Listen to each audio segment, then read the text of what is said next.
Our souls are no more immutable. On our star, people are known to inherit the souls of others, yet they are decidedly different beings. For my part, I've subjected my totality to much and more. I've made my body into an extension of a tower, blended my soul and memories with those of another self. And each time I would ask myself, what is it that makes me, me? Were you able to determine an answer?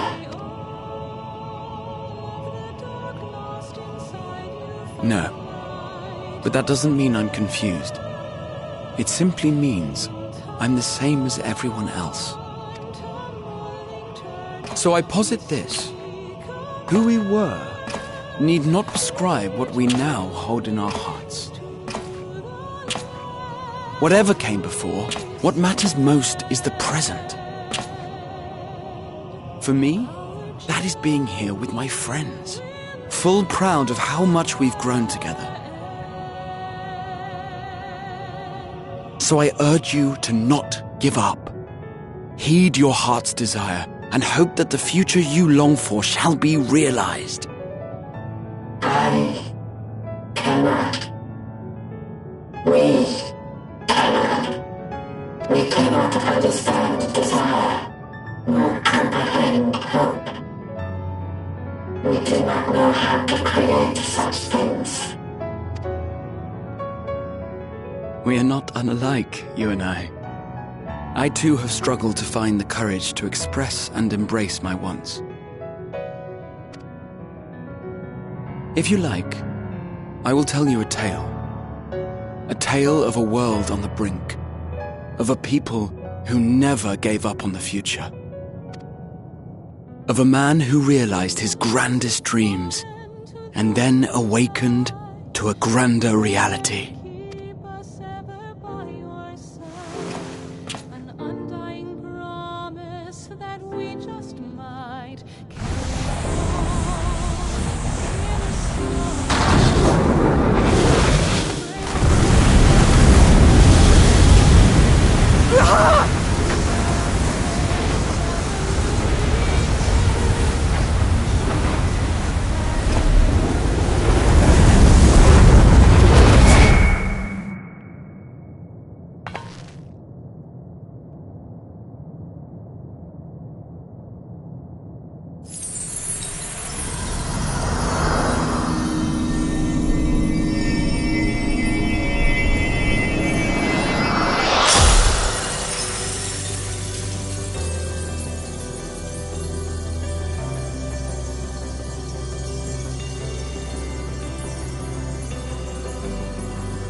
You idiot!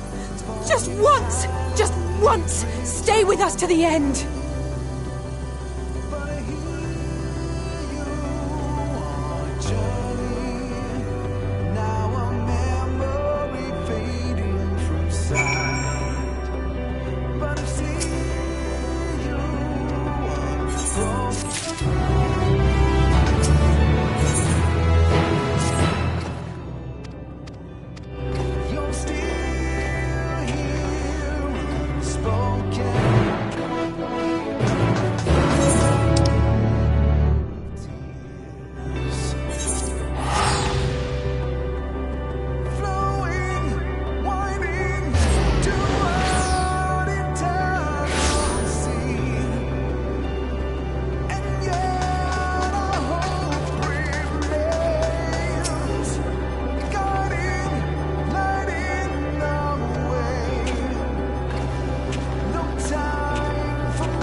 Did you find anything? No. This place is completely deserted. And I can't see how we're supposed to move on from... Neither can I. It's quite the quandary. There are no denizens to bar our path, yet there is no way forward. For another mystery, we did find signs of very recent life. You'd swear everyone just vanished into thin air.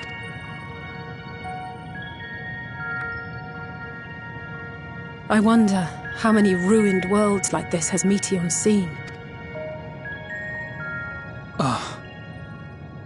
Could it be? Yes. Yes, I believe I may have puzzled this out. Despite how it appears, it's no different this time. There is someone here who has wished for this ruin.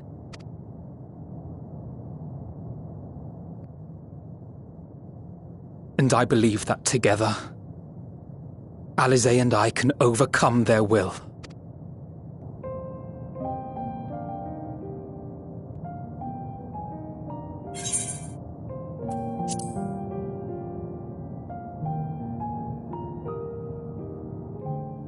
I know. I know. But if there is a chance this will work, then I would take it. For everyone, and for myself. I will not pretend otherwise. I have my fears. Not for myself, but for you. The last to remain. You are no stranger to carrying the burden of others. But I can only imagine how heavy the weight would be this time. As your friend, I cannot bear the thought of making you suffer so. Then why suggest such a thing? It's too much to ask of anyone, even him. Why must he be the one? Why must he fight alone? More than a hero, he's a dear friend. Not only to us, but to so many others. There are so many people in the world who care for you, and yet...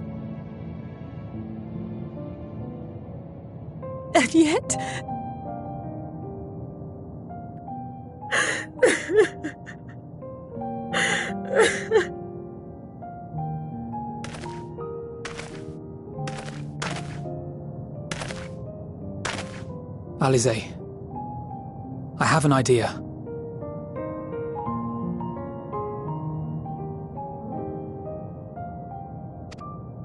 Given the nature of this realm, it may be possible to do more than unbar our friend's path. We might also pave him a new one.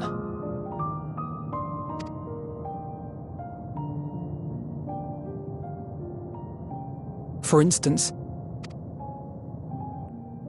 a path where he finds happiness at journey's end.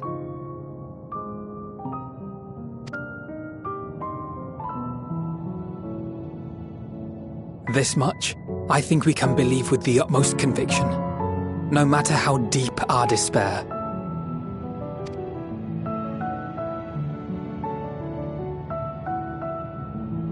So please, believe in us too, and press on.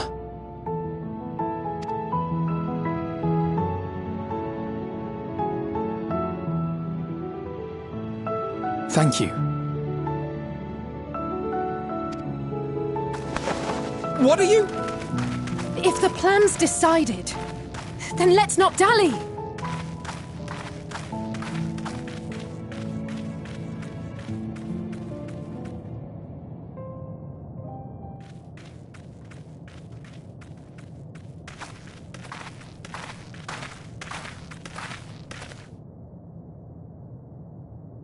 Ah, there you are. It was as I said, was it not?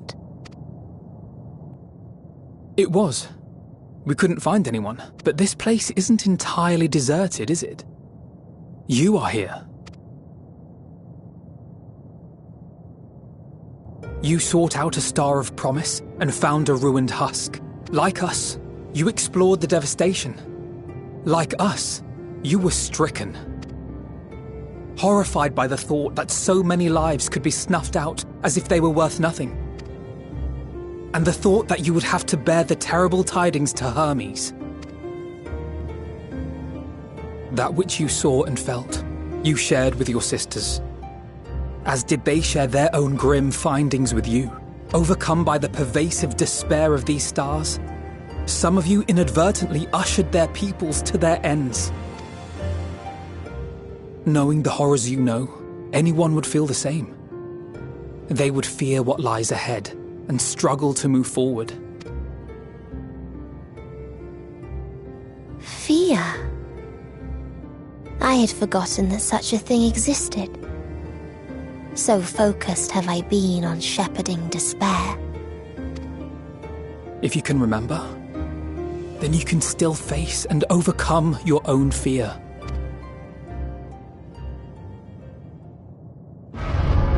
Why would I bother with such an insignificant emotion? If the despair I command is as a raging river, then fear is but a trickling stream. It can do nothing to alter my flow. You spoke with the Aya, yes? Heard their tale of what awaits the universe. It's true. The stars grow colder and more distant. Eventually, all will enjoy frozen solitude. Using the power of Dynamis, I'm hastening that process. In so doing, nothing will be born ever again. Everyone will remain dead. Alas, it will take time for that to happen. So in mercy, I sent you my gift, to spare you needless suffering.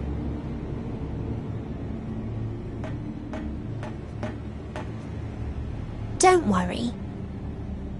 Even if no living witnesses remain to mark the event, I'll make certain that Aetheris has a proper end.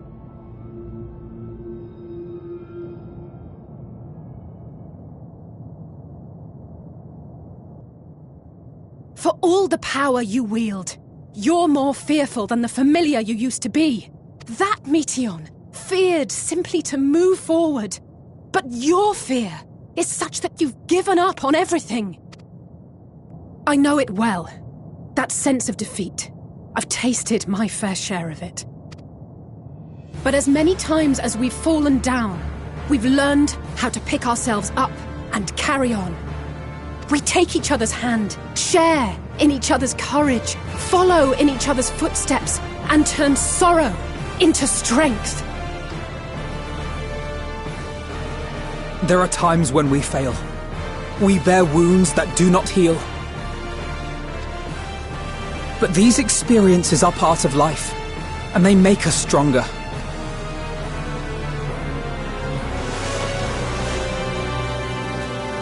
We rise, fall, and rise again.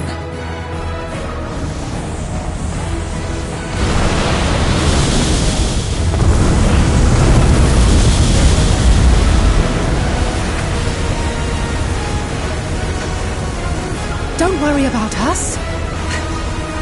You must take the next step, and all the rest after that.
Please, please, oh, please let them all be safe.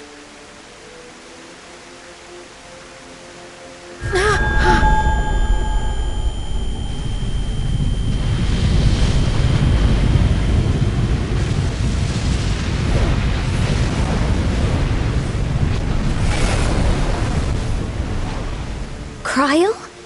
Are you all right?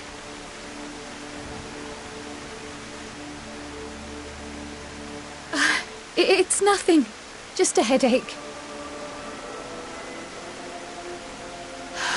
They'll be fine. I know they will.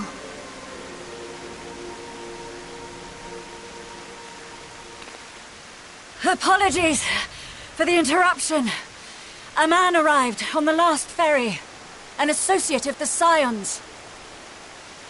He wishes to speak with you at once.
Need a push? I'll be right there behind you.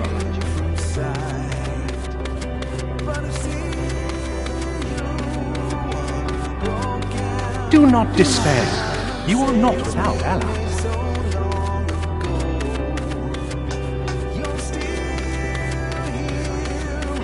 What we have sown in blood, we have reaped in suffering, and it cannot go on.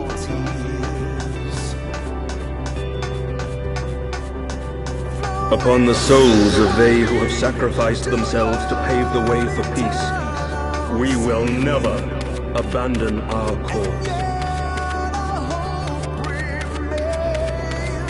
While it is true that man succumbs all too often to anger and avarice, he may yet overcome his baser instincts through the forming of bonds with others.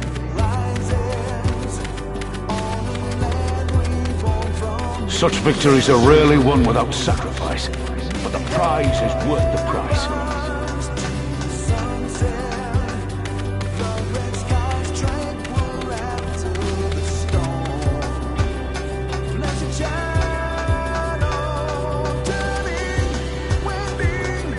Save your tears for the morrow.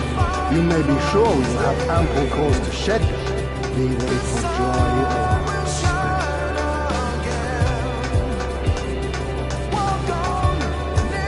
From tragedy and sacrifice, we rise to greet a new dawn.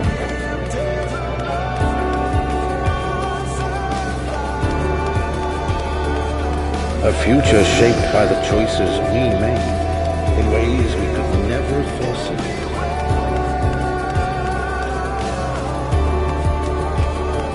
Yet miracles do happen, so let us pray and will our friends hope.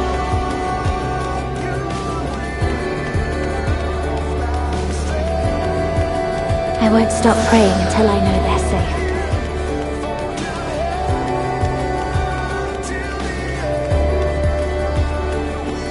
Strong art thou, mortal.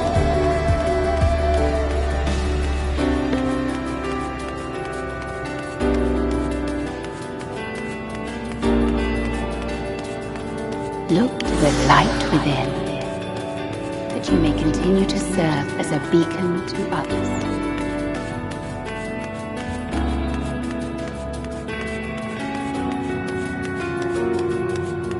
Let's finish this.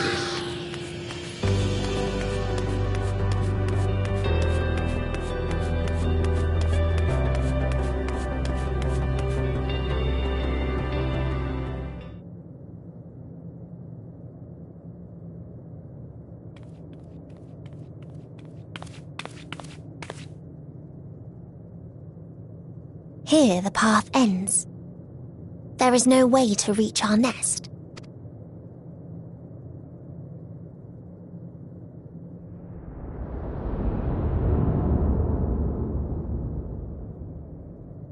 I told you. Resignation and acceptance reign in this place. The rejection of life by those who came to curse it. Those whose dreams were unfulfilled. Whose prayers were unheard. Whose labors were unrewarded. Hope cannot deliver you unto hopelessness. Our refuge is beyond you. Always has it been. Such is the nature of this place.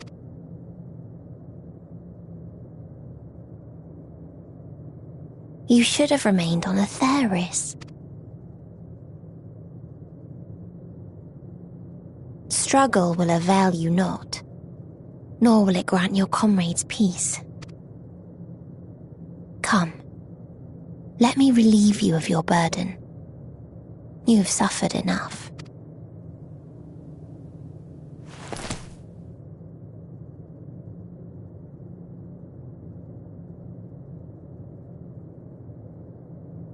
Asm's magic. So long as our souls remain, you can use it to summon us back. But you mustn't. How do we make peace with That's why it's too soon for this to end. There are so many people in the world. You must triumph. Drink of calamity and drown in... Be safe, all of you, and come back. It was all worth I am ever grateful. I came to appreciate most about our star is that there remains so much we do not know. After all these years, is this the answer I was hoping for? So long as we remember, our fates remain ours to shape. And Godspeed. Perhaps when our time comes to return to the star, we shall remember these few days we have lost. Do not squander it. The legacy I leave you.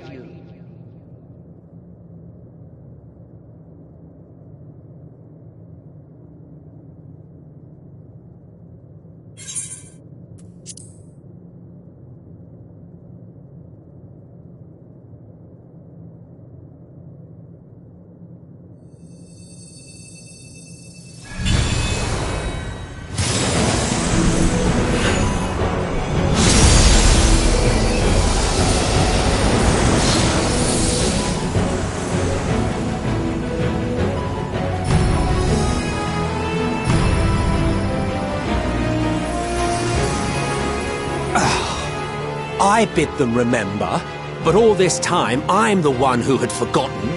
A right fool you've made of me, Hermes. And to add insult to injury, I've been denied a sound rest, forced to watch this clamorous show.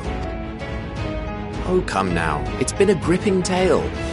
Unbreakable bonds and noble sacrifice, sprinkled with moments of levity to counterbalance the pathos. It's got it all. I, for one, would have been perfectly content to watch enraptured from the stalls.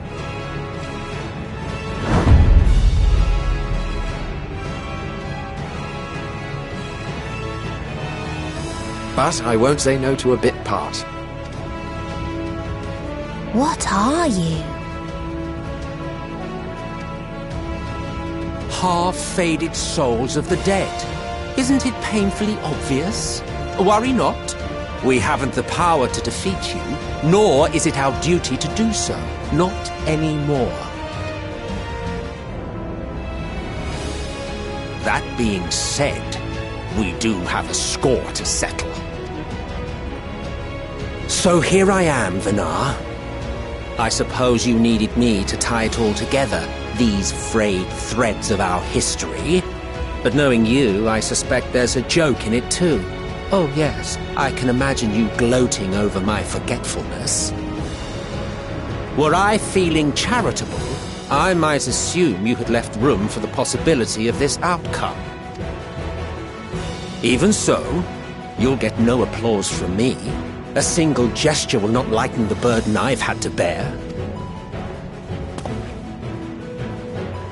Still, you must be commended.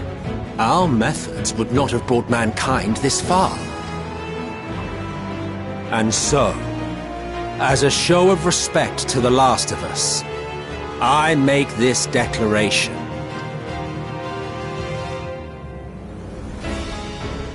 You will not end our journey.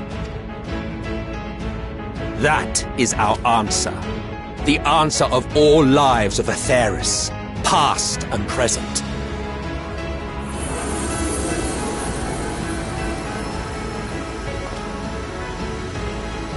As you've called us to the stage, so shall we perform. And creation magics never fail to please. Drawing upon the hopes of your comrades, we will make for you a new path. What form said path takes depends on you. So focus. Focus and envision that which rejects the claim that you cannot attain your goal.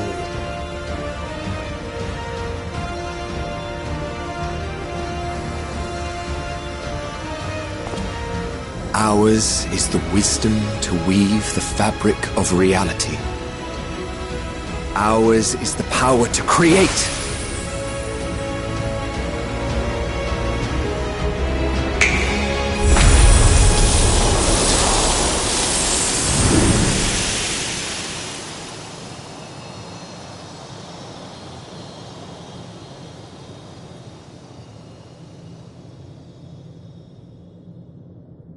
Meteon, though I gave you these wings to soar the heavens, I did not teach you how to walk the earth. So loath was I to bind another living being. In the course of your long journey, you will learn from those you meet. Learn to walk and run, and so much more. A flower.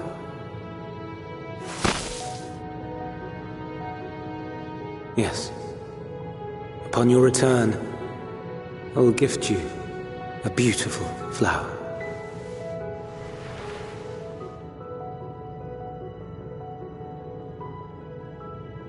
These Elpis blooms serve as proof that this realm is not utterly devoid of hope.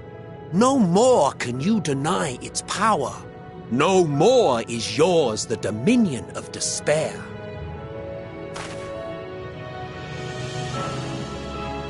In case the practical implications were lost on you, your comrades no longer need fight their fight. So go on. Call them back to your side.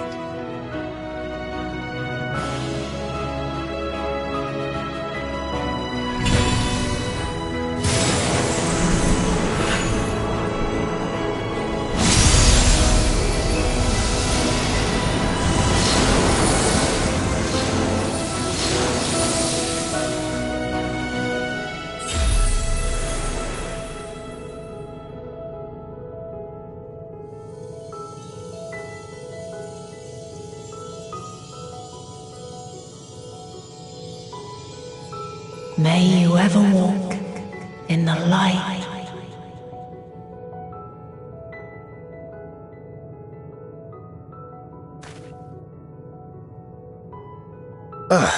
How disappointing. Not even a single scar in the making to brag about. You'll find a way regardless. Honestly, this is far more than any of us could have hoped for. Let us be thankful. Indeed. That we thus stand reunited is a gift. Let us not squander it, and see that we all return to Etheris. Aye. As soon as we've averted the final days. Good to see you again. Our heroic sacrifice paid off, I take it. Come, my friends. Let us carry on and finish it. Together.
Can you hear me? The voice is within, crying in pain, wailing in sorrow, hurting. End it. Silence it. Silence our song of oblivion.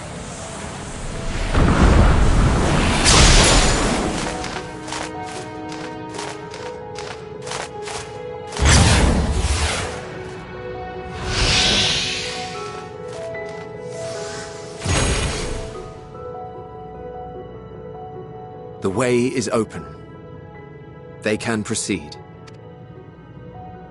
So it seems.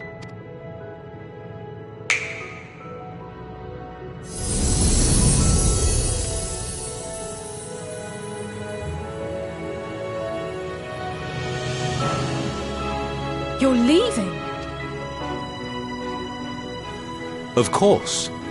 The Encore is finished, and I will not suffer myself to live again by Heideling's magic.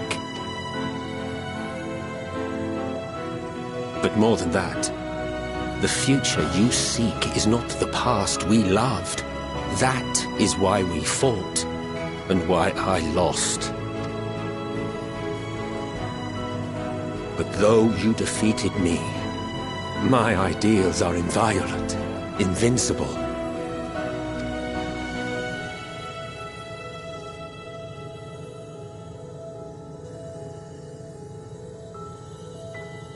Spare me your pity. I have no use for it.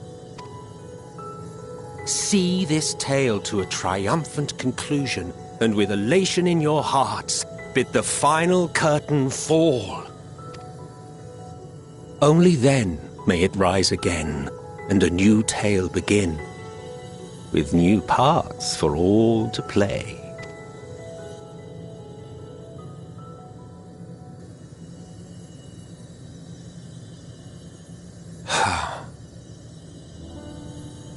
Tell me, have you been to the ruins beneath the waters of the Bounty?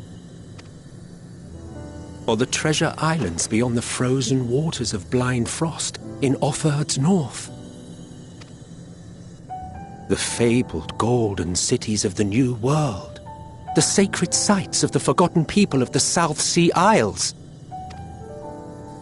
What about Mericidia, the southern continent? Do you know aught of its present state of affairs? I thought not. Even of your little Eorzea, you know precious little. The true identities of the 12, for instance. All of which is to say, expand your horizons, go forth and seek discovery. Some of the civilizations in the reflections will surprise you. As the bearer of Azem's crystal, you may consider your duty to see at least that much.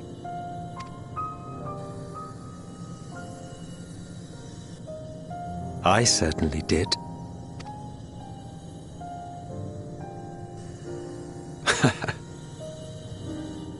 I pray we meet again.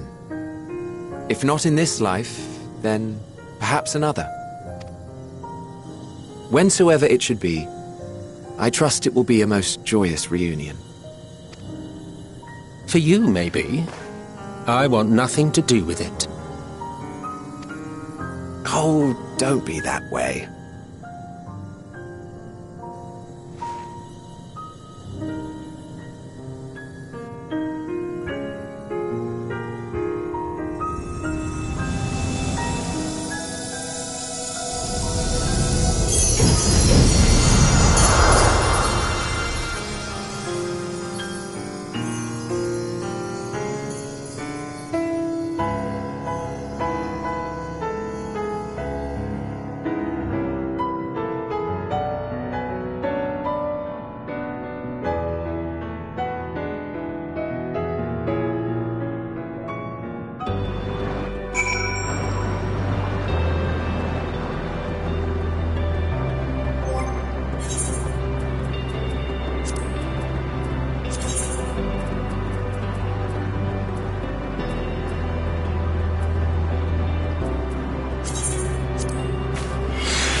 right then.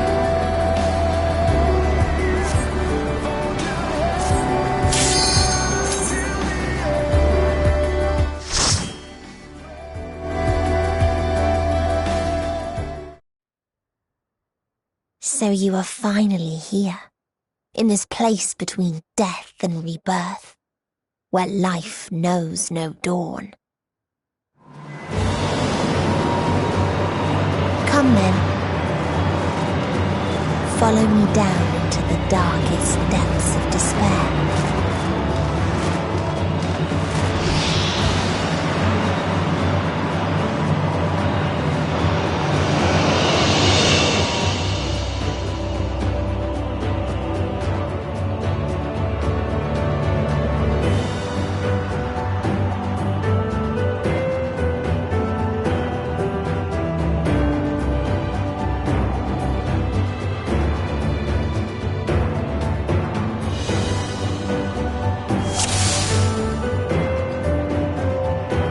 Once upon a time, there was a beautiful blue star that fell to pestilence and rotted inside and out. The more its people clung to life, the more they suffered.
Until they curse not the illness, but their fellow corrupted.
died.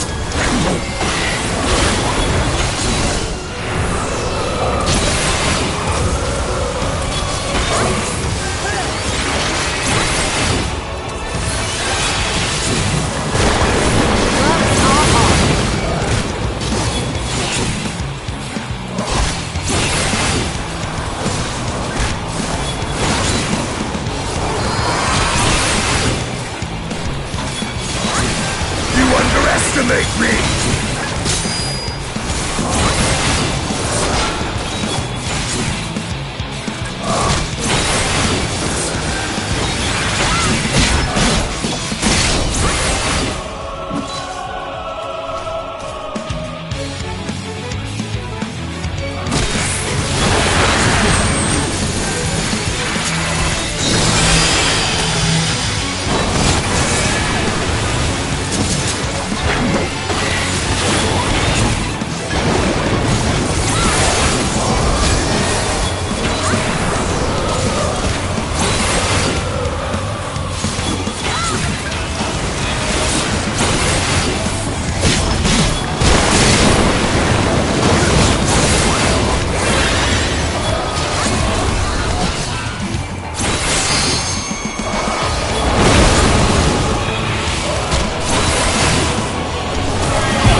And the very last of them wish they had never been born at all.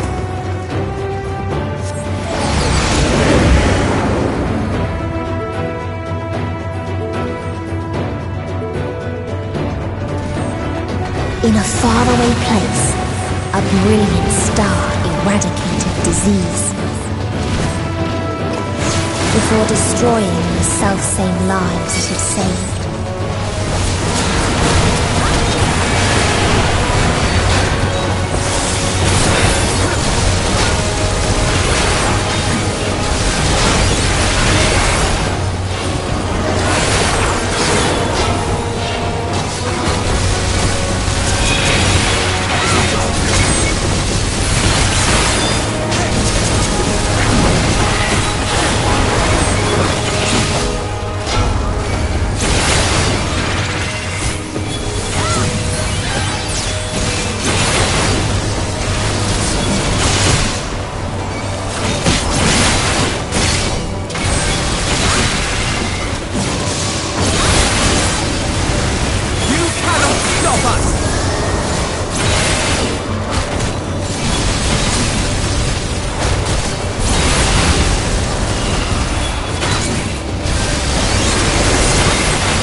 ever greater freedoms no matter the cost.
underestimate me!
And when one asked, what is the point? There were none left to answer.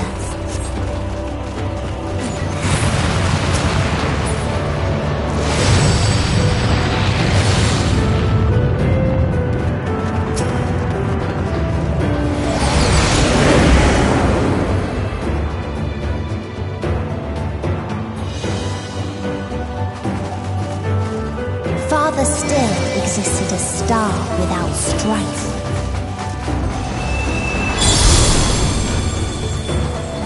Where none remembered life's triumphs or its joys.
underestimate me!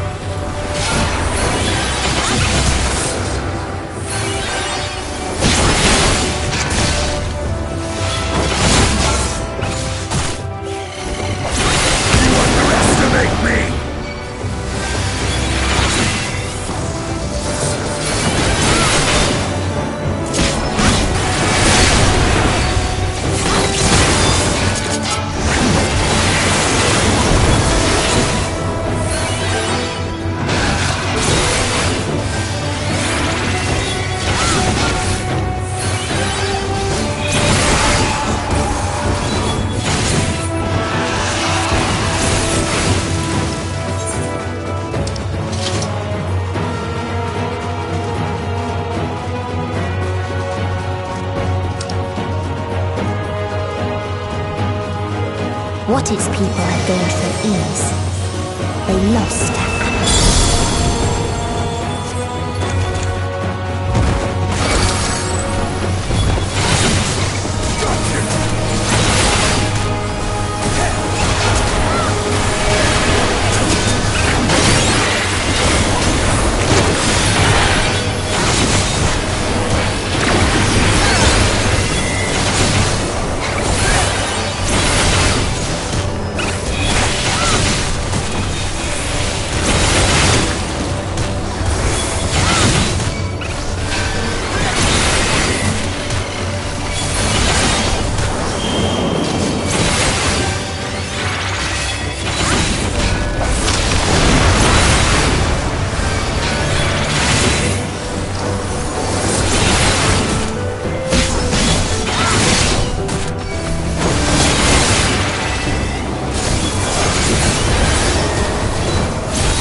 created the kindest, most gentle of beasts.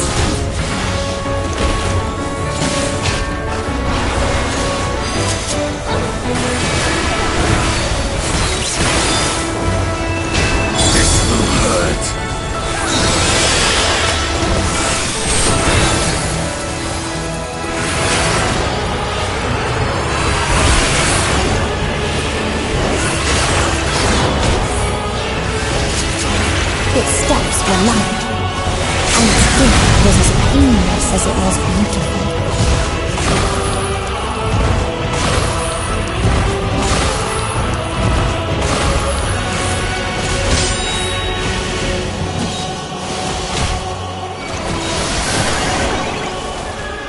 I will not hold back!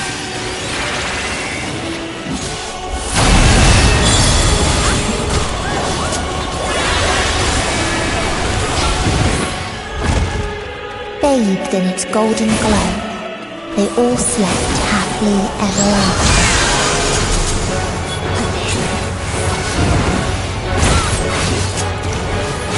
You underestimate me!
that you still stand.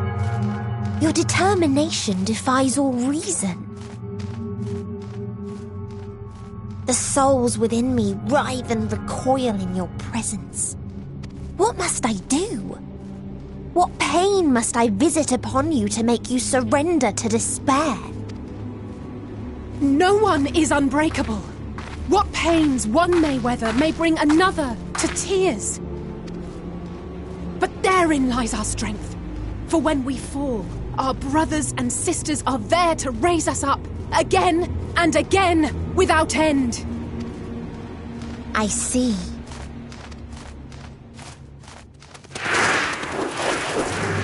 But no matter how much hope exists, ever will there be more despair. Ever will the living cast the present and announce the future. So shall sin into light ceases to be.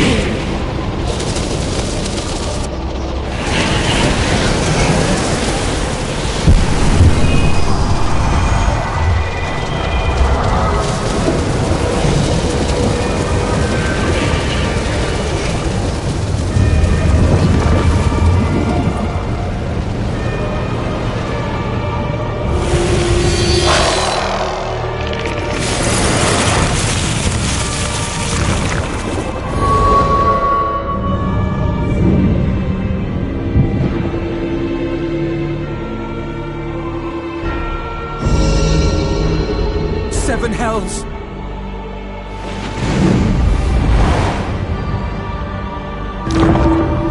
On your guard.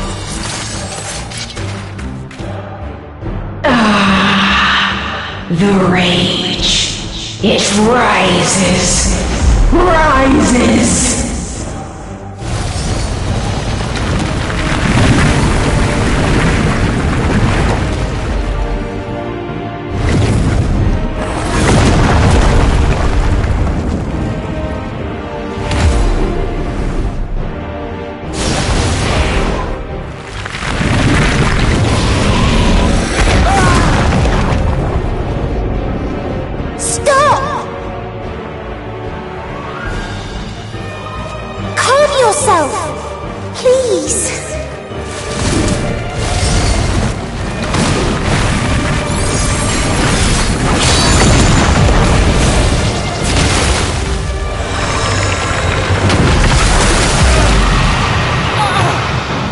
We die in pain. We die in suffering. Who are you to live? Who are you to hope? Hold on, my friends. Oriange, watch out!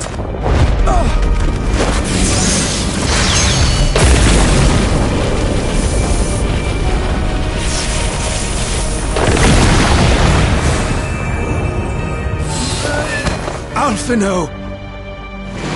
We cannot comprehend. We cannot know. We cannot know!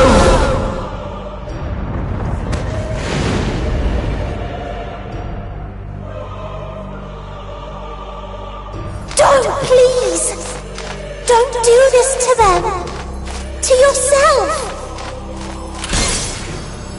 Just one good strike!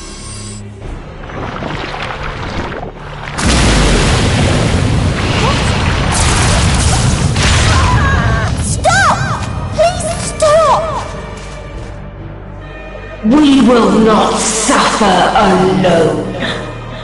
All will know our pain. No, you don't!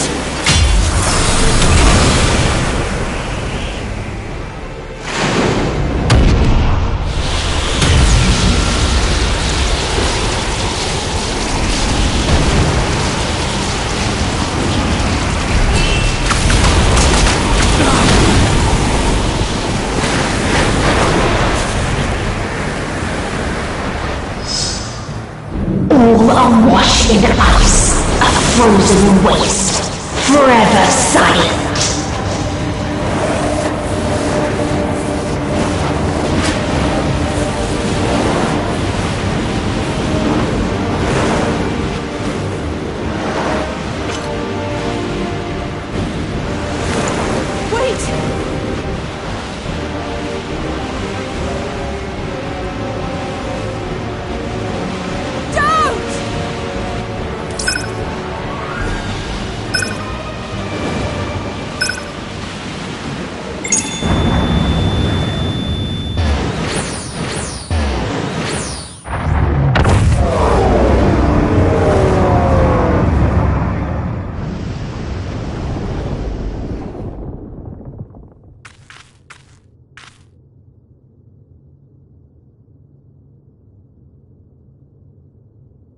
You gifted them escape and rendered yourself powerless.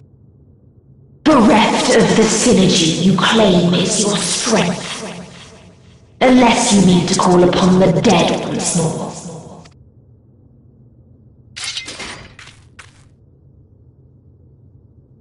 Defiant to the last, but you will be one with us ere long. You will be battered and torn and made to crawl. You will weep and wail and curse your impotence. Curse your life as it fades. As we did, as we died. Such pain and sorrow we felt. Such anguish and rage. We tried. We tried. But it was no use. Only when we surrendered did we find release. Only when we embraced death. So join us in despair and embrace yours.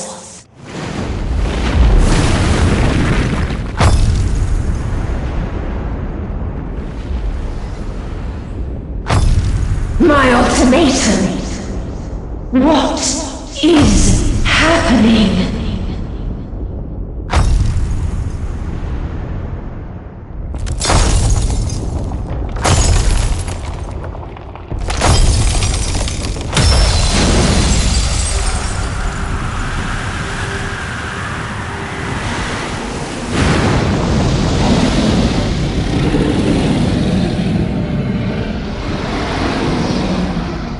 At the end of everything, I find you, my friend. I sought something in you once, as you did in me.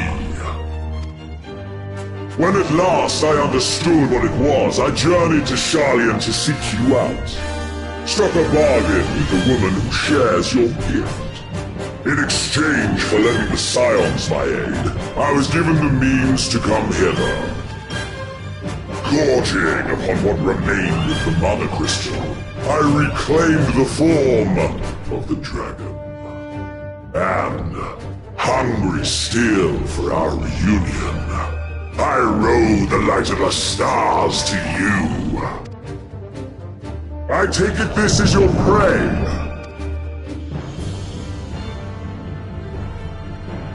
But why does it still live? Surely it is no match for you. I assumed you would be above something so banal as despair. Am I mistaken?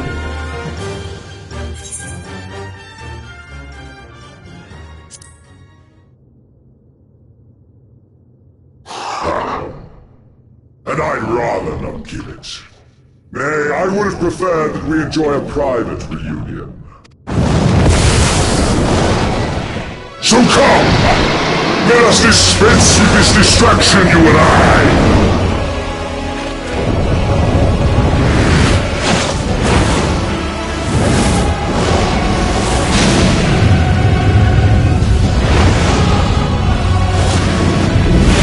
You struggle in vain.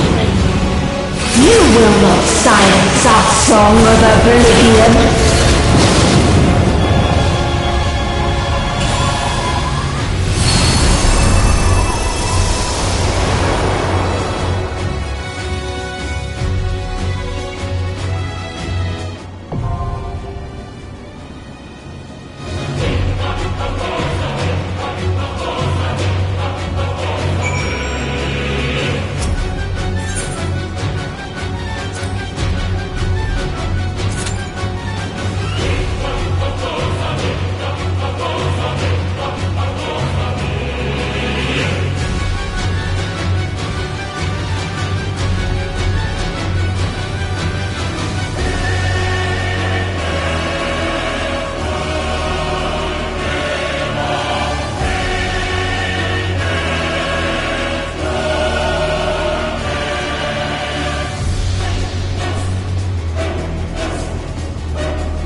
will never reach the deliverance you seek.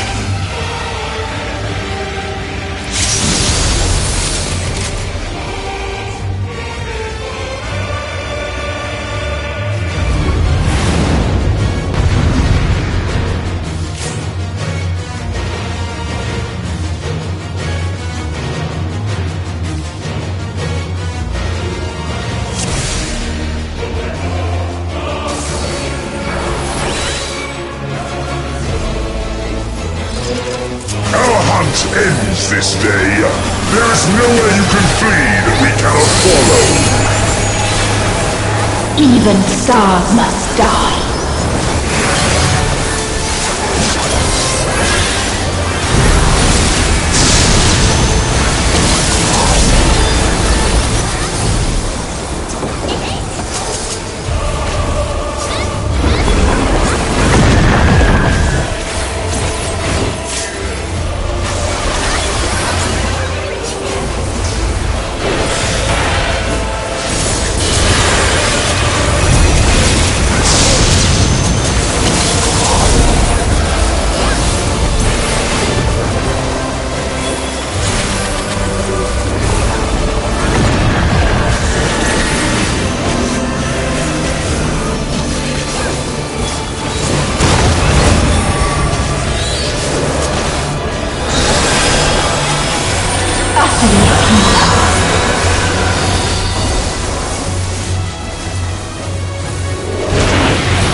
All of us have known despair.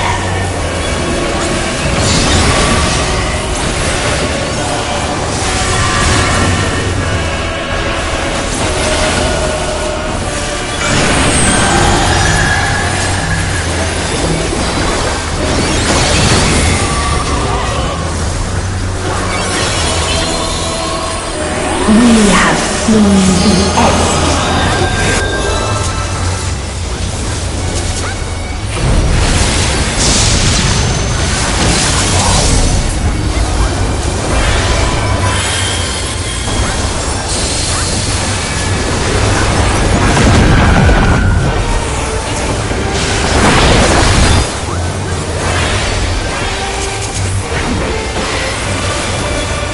Same end, again and again.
There is no happiness in life.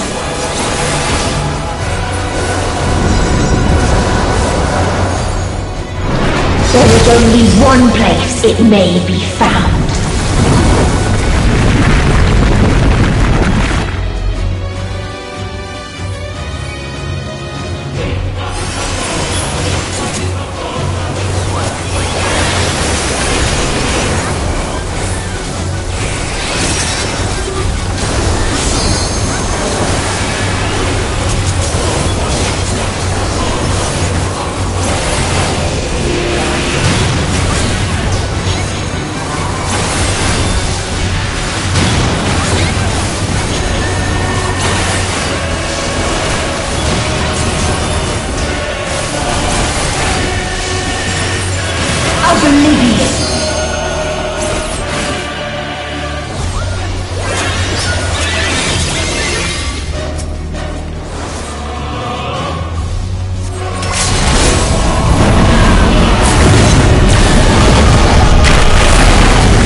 dynamis.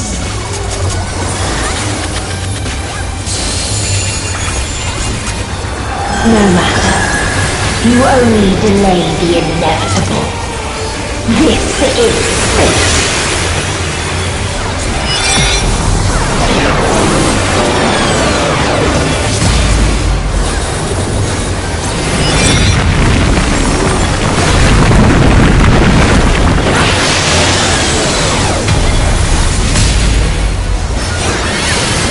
Your time has come. It always does.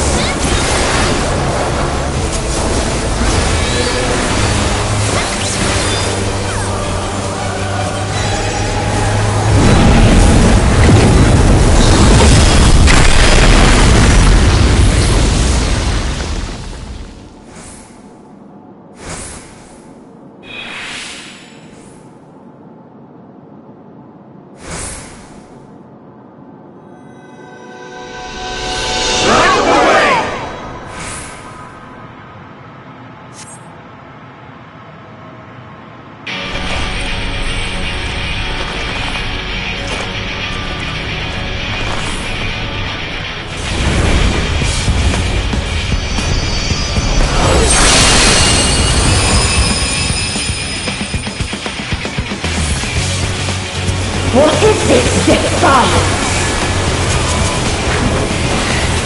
No! The hatred, the pain, the loss. We cannot suffer it again.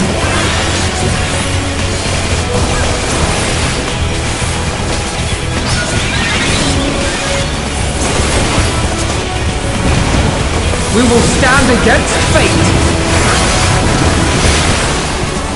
No matter the cost!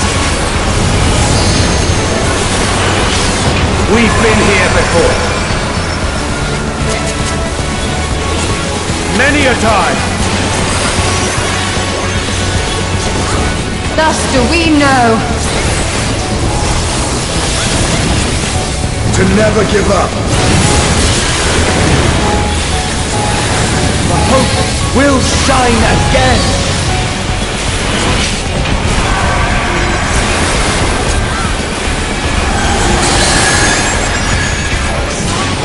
What we saw. What I saw.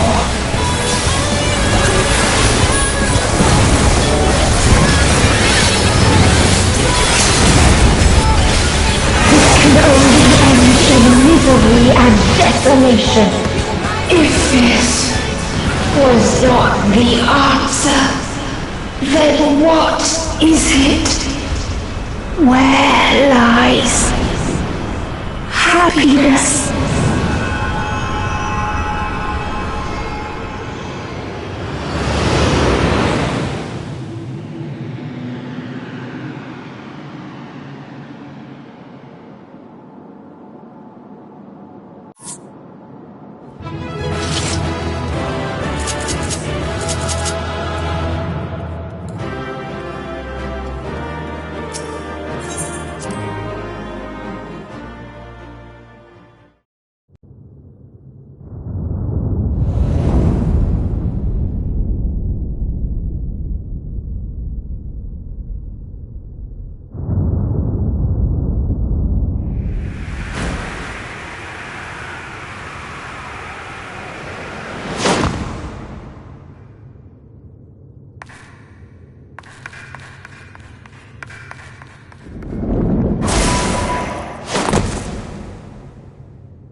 No matter where we flew, there was only darkness and loneliness and pain. We couldn't find the answers Hermes yearned for. The answers he deserved.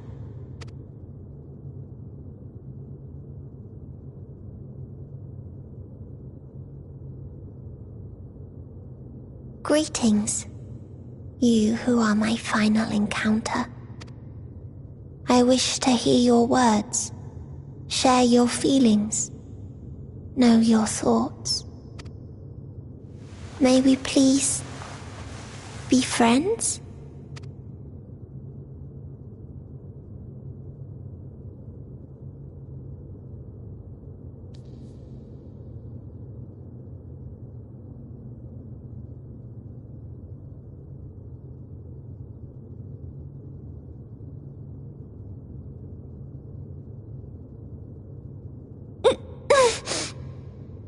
Yes, I can see them. The memories of a long, long journey. So many people. The thoughts of them overflowing in your heart.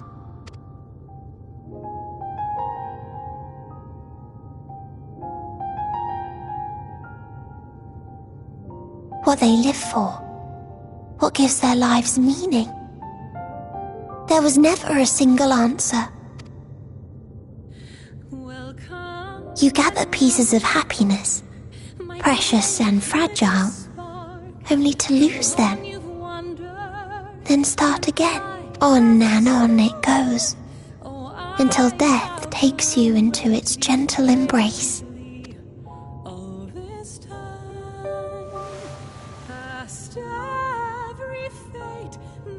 That which Hermes sent us to find was there all this time.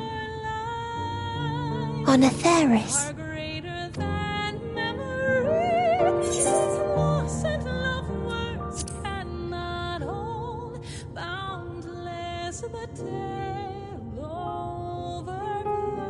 Like a field of flowers, perhaps. At first a single blossom. It spreads and takes on more colours. Thank you for guiding me here. To find these words at journey's end fills me with joy.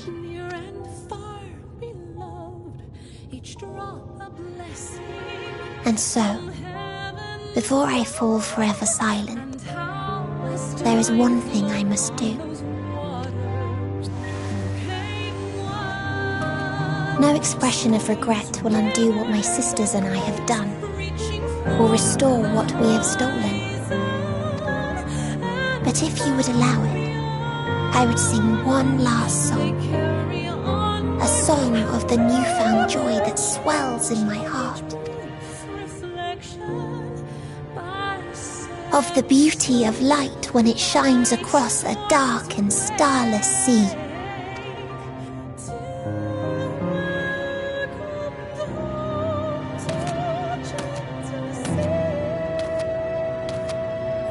Of a dream that from the soil of worlds now lost to sorrow, life will spring forth once more,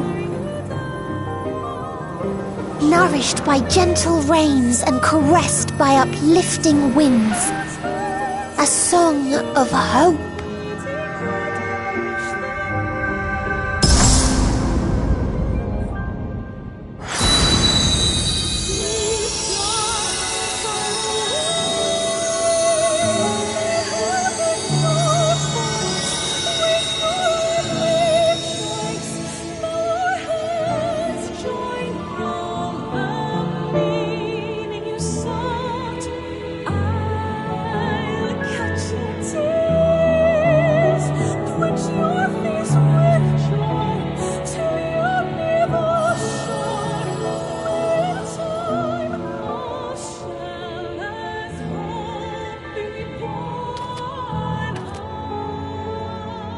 One day, life will fill the universe again, and Hermes will see this and smile. How, I do not know. But I do know that, where there is a will, there is a way. After all, miracles happen every day, do they not?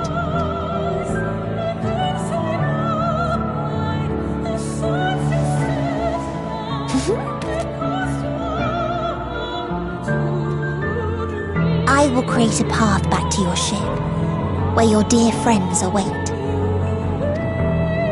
Hold in your heart your desire to return to them. Then follow my lead and walk forth. That hope will surely guide you true.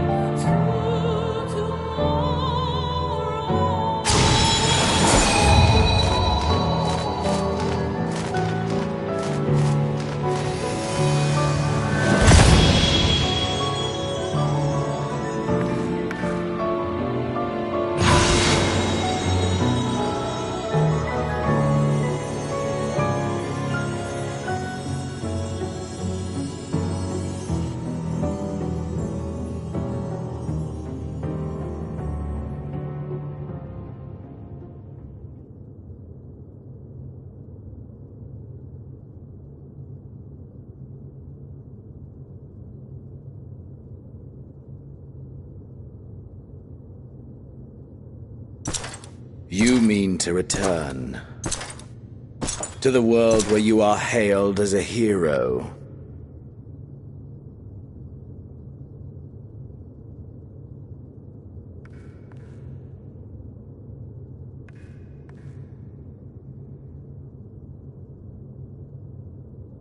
Hear me then. Not as a hero, but as simply you. As I learned in Alamigo, you are a formidable foe. Stronger than any I have faced. Against you, I need bring my all to bear. I need burn through the candle of my life.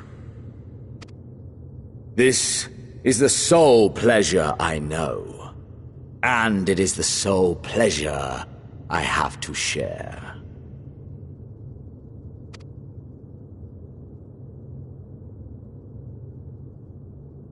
And so I come before you, to issue challenge, and offer singular bliss. If you wish to walk away, I will not stop you. You value life. You do not burn yours save for reasons you deem worthy. Reasons such as those which brought you here. The salvation of a world and its people. The motives of a hero true.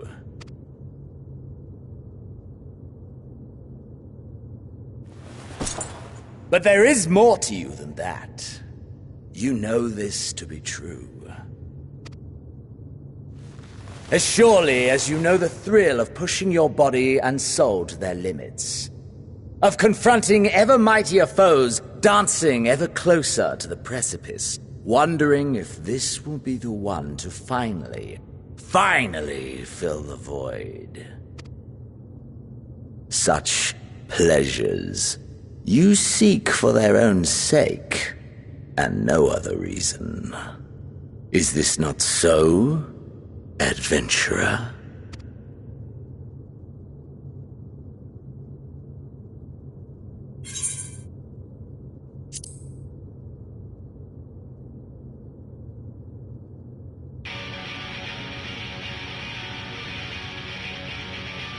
Ha! Acceptance! At long last! The conflagration of our clash will scorch even the stars!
nothing back. Push yourself to your limit and knee to mine.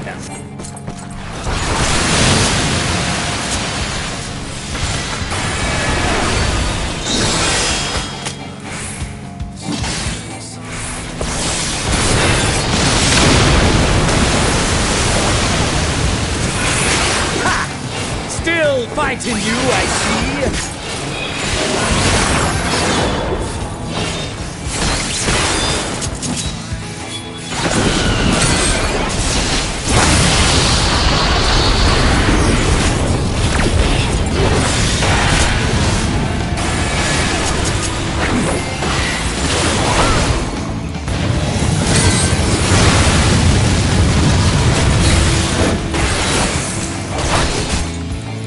Show me your vaunted fortitude.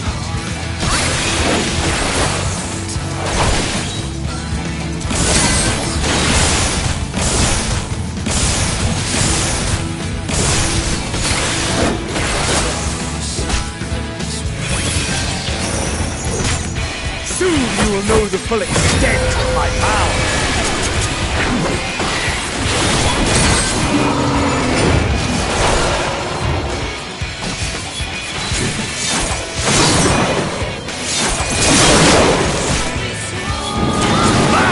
For the taking!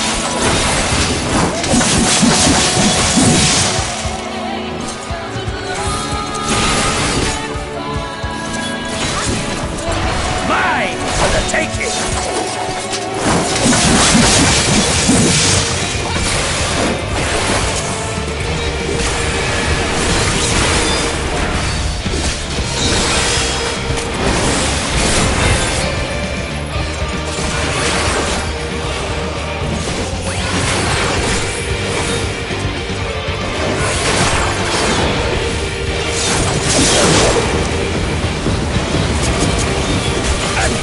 Of your reflexes!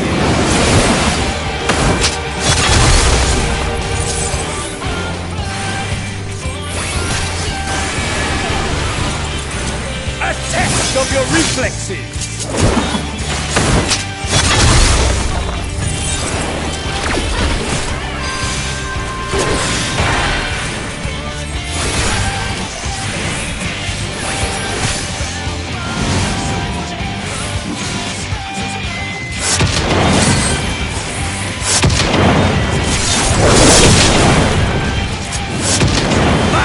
For the taking!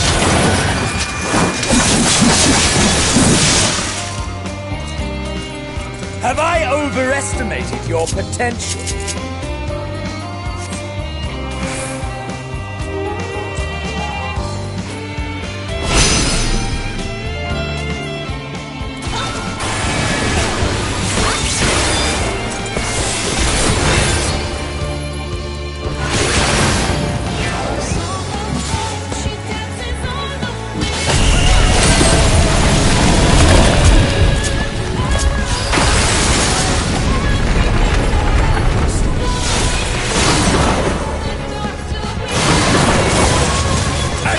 Of your reflexes!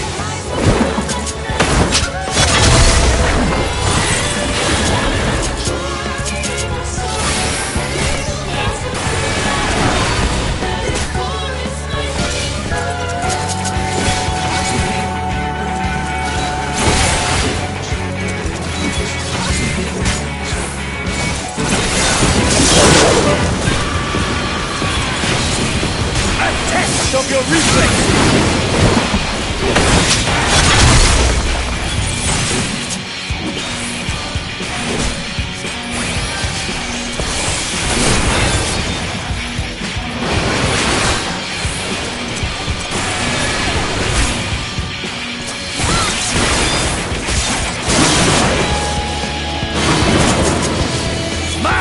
For the taking!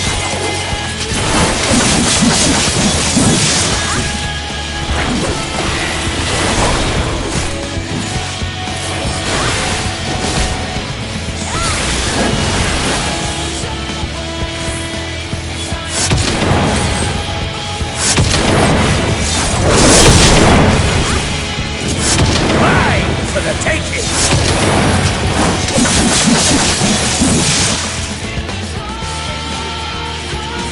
not wish to take my head?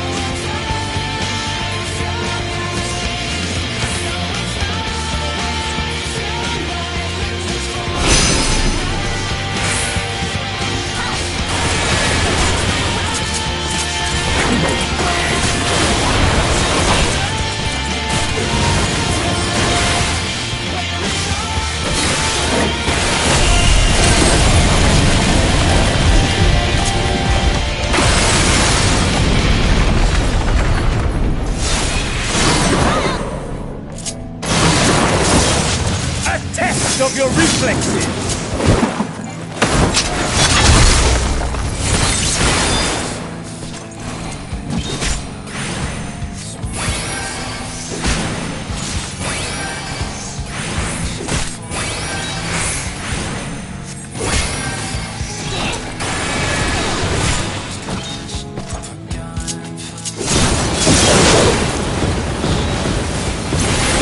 A test of your reflexes!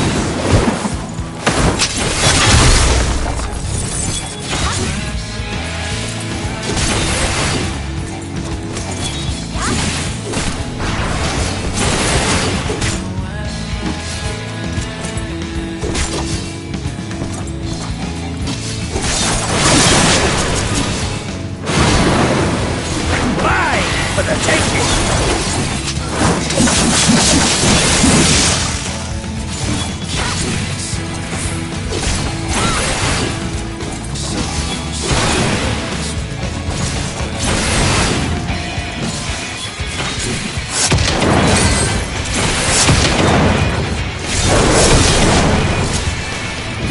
Mine for the taking!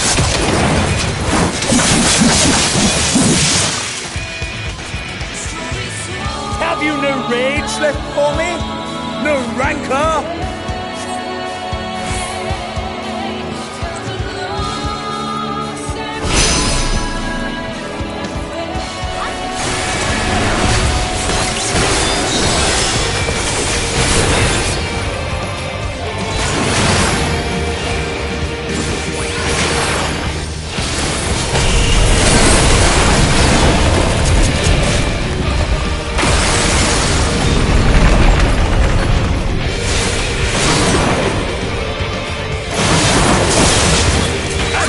Of your reflexes!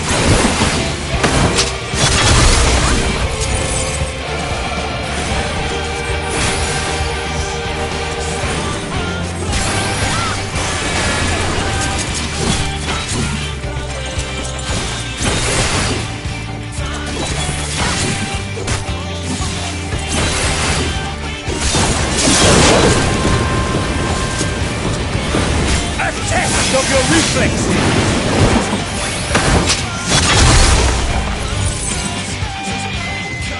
Did you not wish to take my head?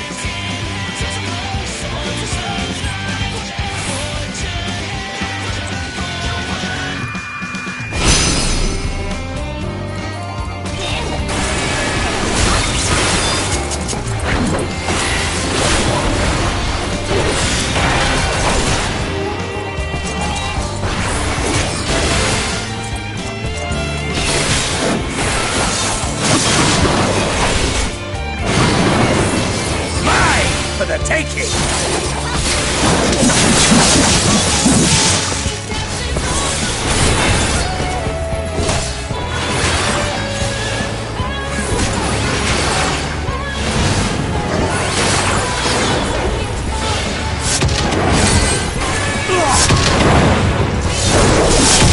Ah, my soul! How it burns!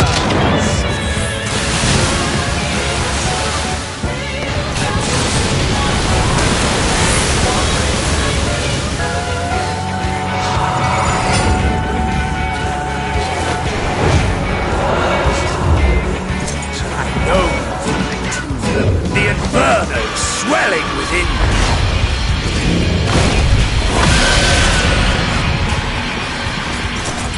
Come! Let all creation be consumed by our ravenous fervor! I have you!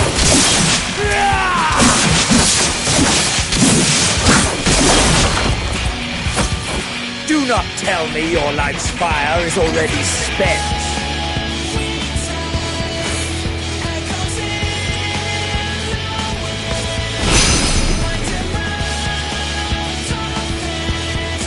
Yes, yes!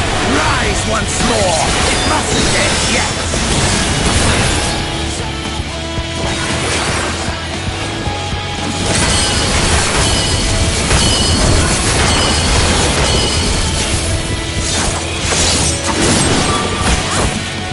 A test of your reflexes!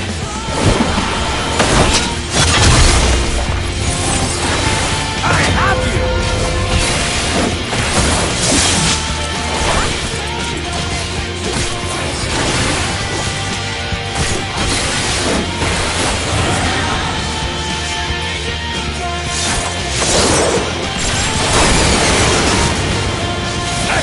Of your reflexes!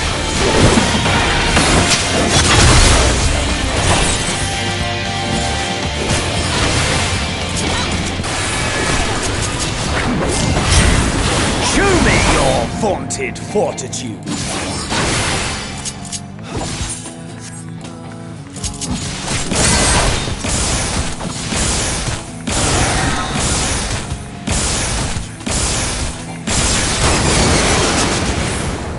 Have you no rage left for me? No rancor?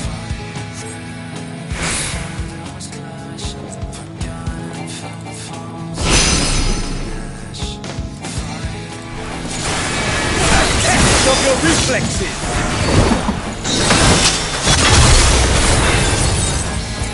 I have you!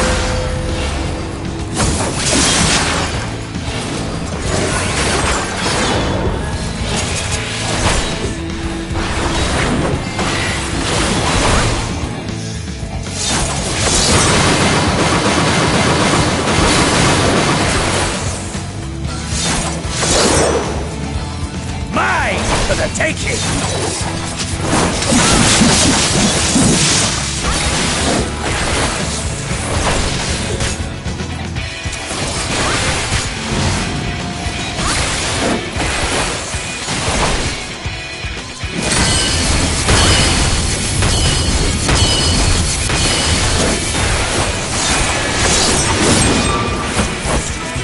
Mine for the taking!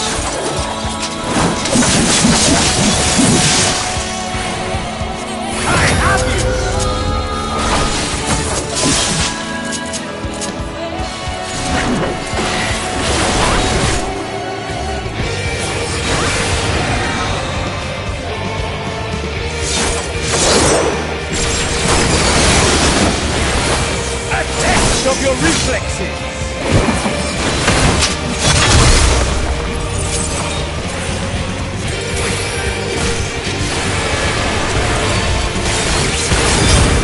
Show me your vaunted fortitude!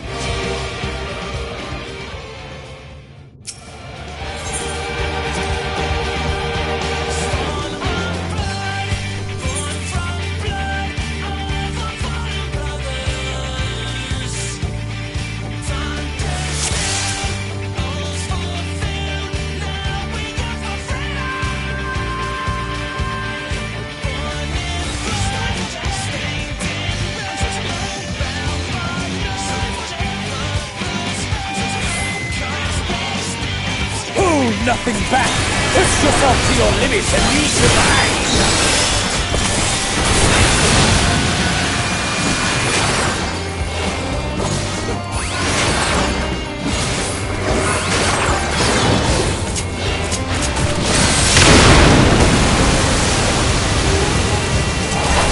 Ha!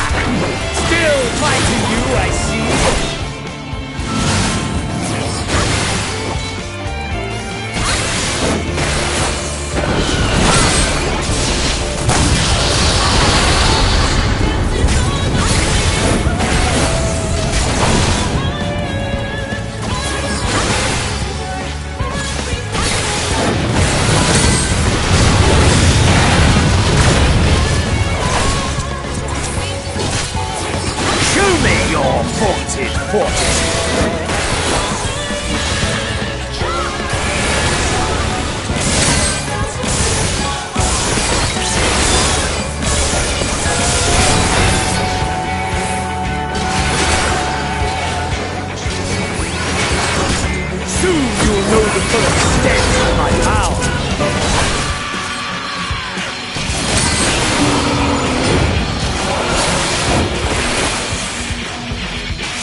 for the taking!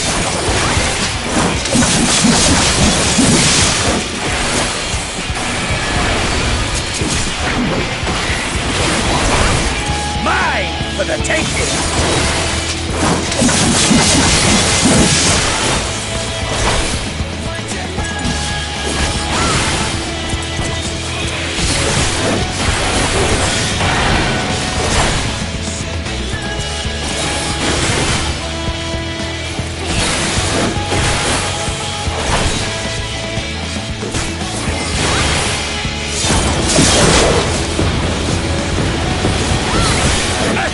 Of your reflexes!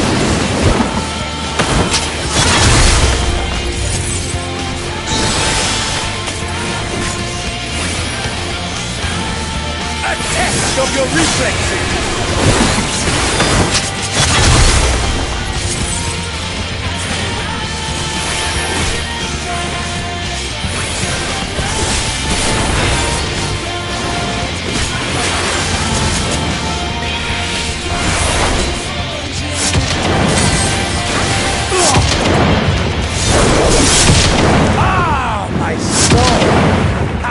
Burns!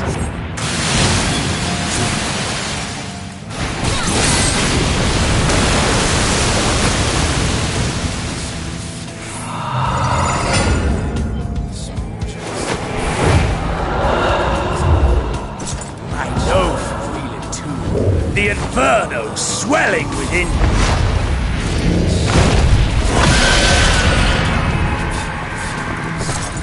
Come! Let all creation be consumed by our ravenous fervor! I have you!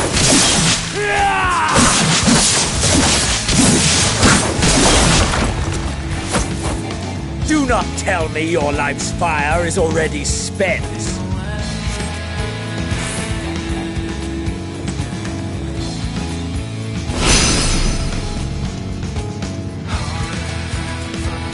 Yes!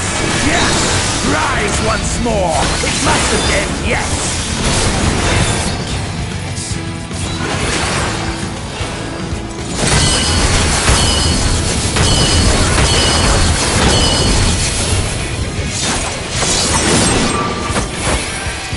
A test of your reflexes!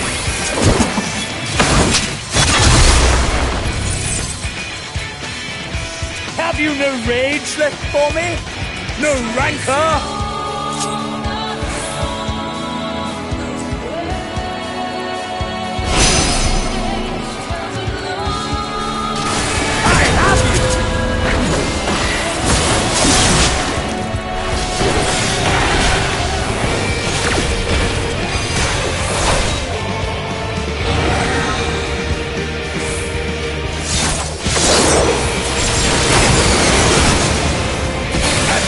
Of your reflexes!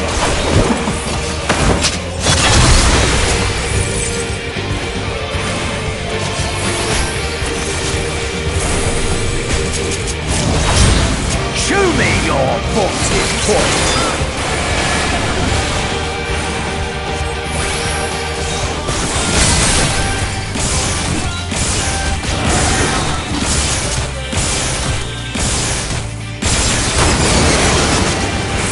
Did you not wish to take my head?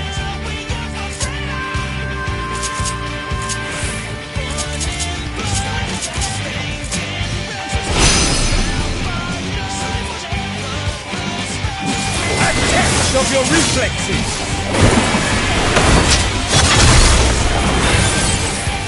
I have you!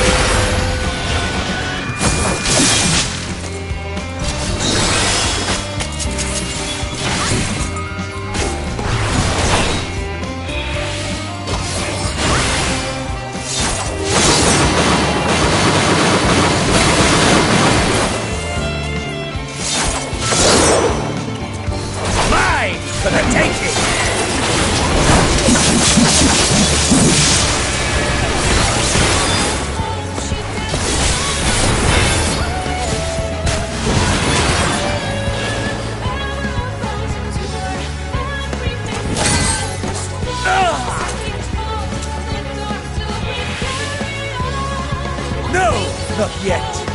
Not until the last of me is spent!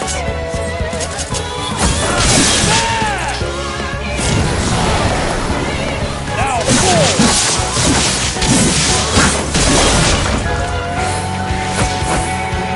This is my moment! Our moment!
That I should lose again.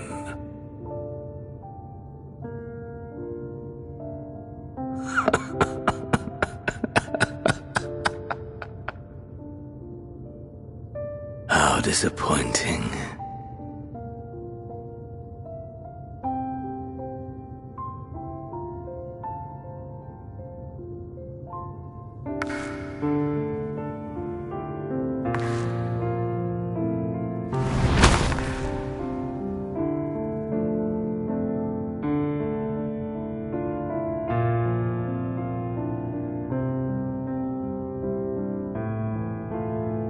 Never have I understood those around me, understood their obsessions.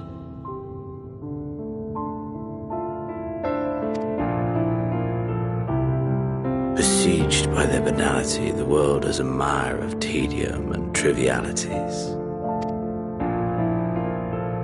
But in these fleeting moments there is a spark, blinding, brilliant,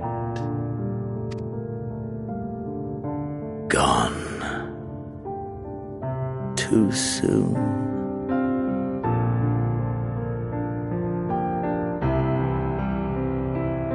What of you, my mirror, born into this world, bestowed name, bid to seek out strife and adventure?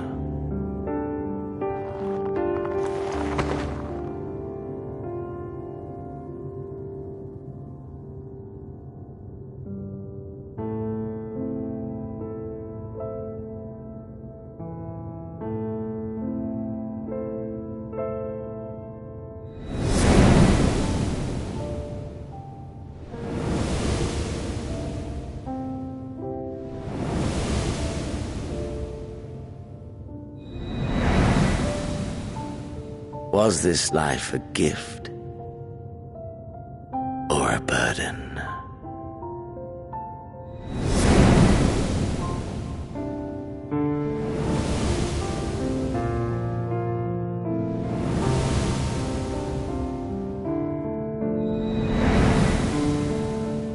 Did you find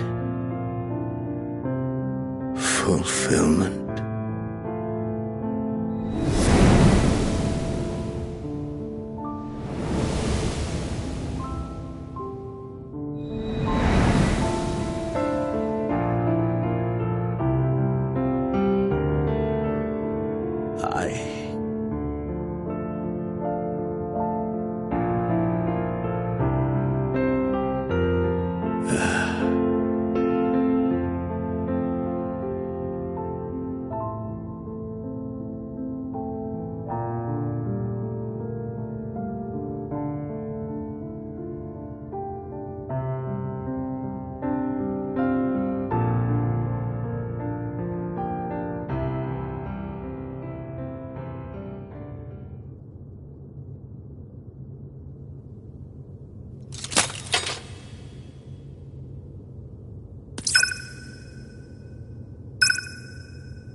Can you hear? Safe. Must tend to...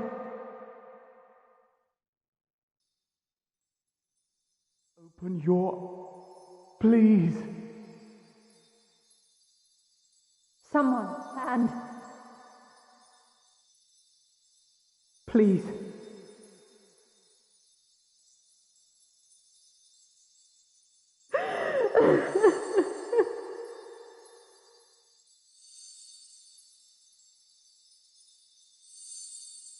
You can't leave us!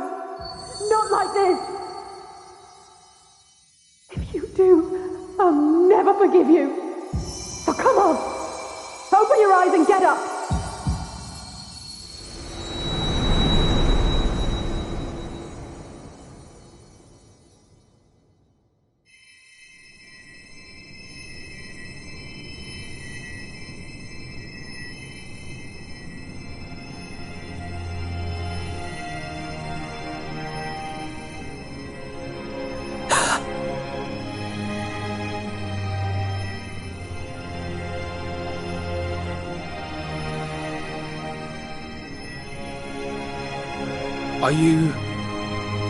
Are you with us?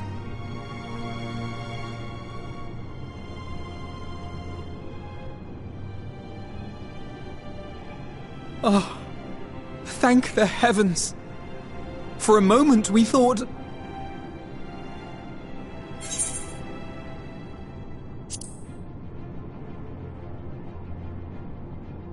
After what you've done, you're the last person to be asking that.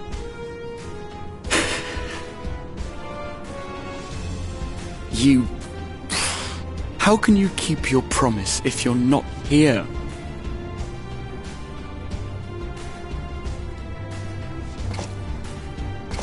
Another fine show you've put on, my friend. A fine show indeed. What were you thinking? Fighting alone? Never do that again. My poor heart couldn't bear it. Put yourself in our place. If you hadn't returned, how do you think we would feel? And if that sounds harsh, it's because we care. We tended to thy wounds as best we could. But how is the pain?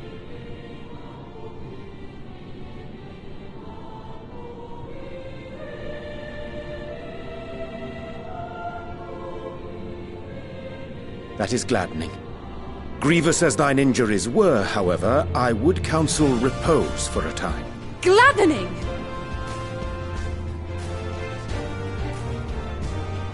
There's nothing gladdening about this! When Meteion appeared in here and told us that you were right behind her, we all got our hopes up. But you never came! And when you finally deign to appear, you're within an ilm of your life! Damn you! Damn you for making us worry!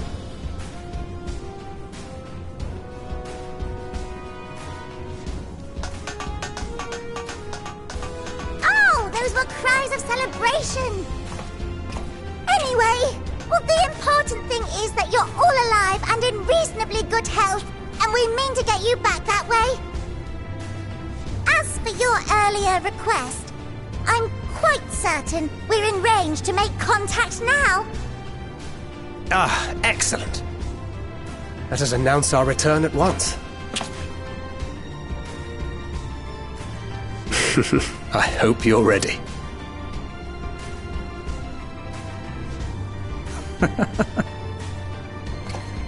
While you were unconscious, we set out from Ultima Thule, you see. Can you stand? If so, you may wish to see what's outside.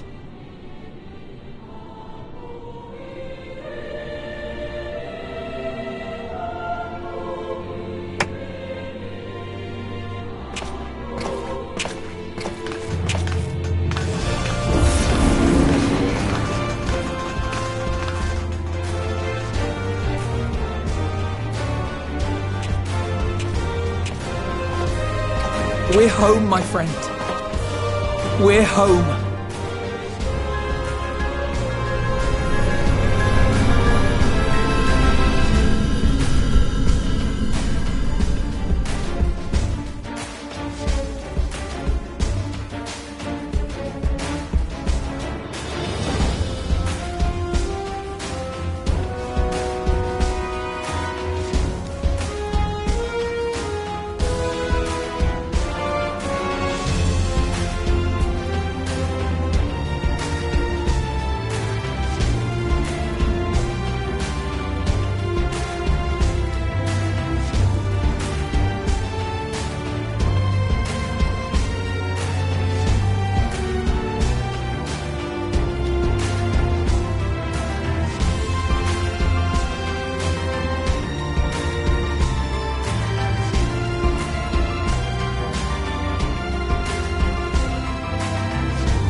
Is that?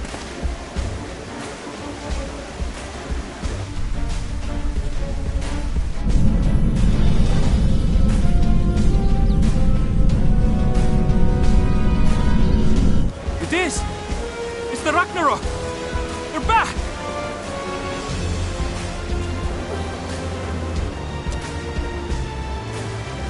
Thank heavens. Truly. They've done it! Welcome home.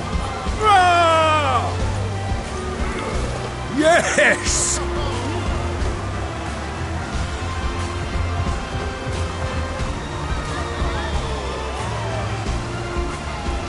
Oh.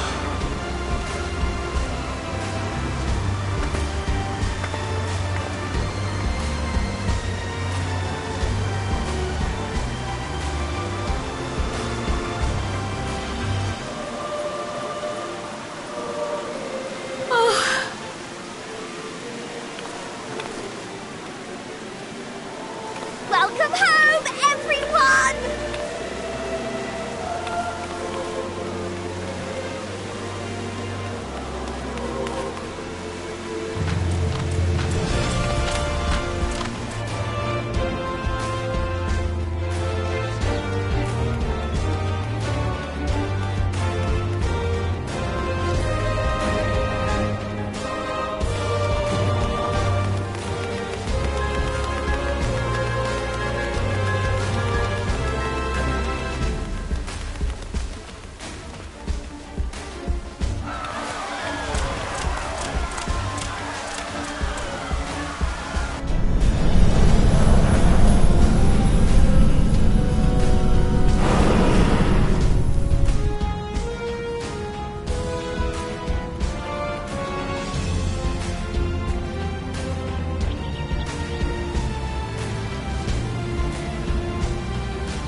Dearest Mother, dearest Father,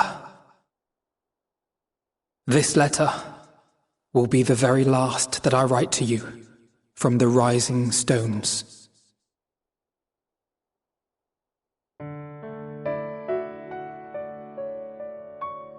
As I commit these words to parchment, I fondly recall my journey as a scion.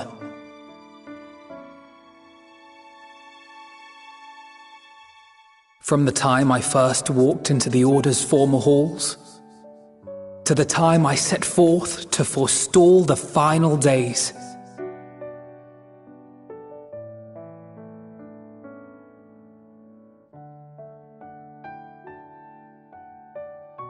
At the farthest reaches of the Sea of Stars, we fought the battle of our lives. Fought against despair itself, a veritable maelstrom of it, fed by the resignation that dwelled in the hearts of beings not so unlike ourselves.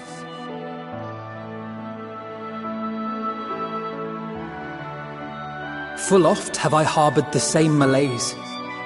Have I been brought to my knees, crushed by the weight of sorrow and defeat, convinced that I will never rise again.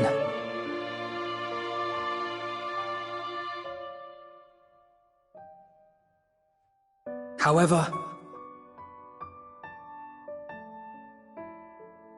I have also known many moments of unbridled joy and happiness.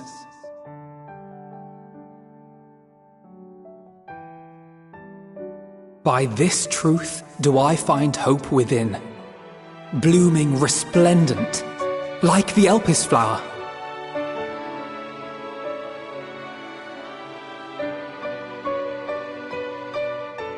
And thus do I endure. Do I look forward to creating more memories with my friends and loved ones.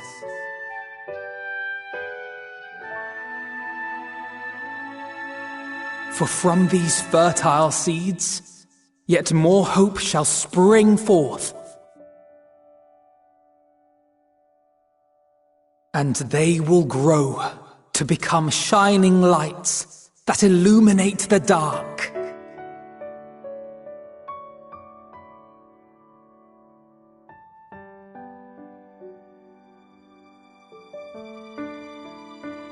Thus believing, I leave the rising stones behind, as will my comrades.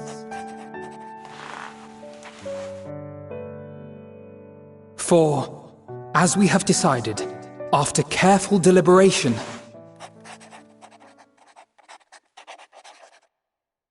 we are disbanding the Scions of the Seventh Dawn.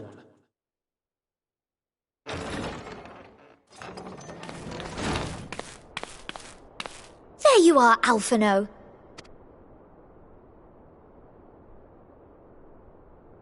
Everyone is already gathered in the foyer. My apologies. I'll be right there.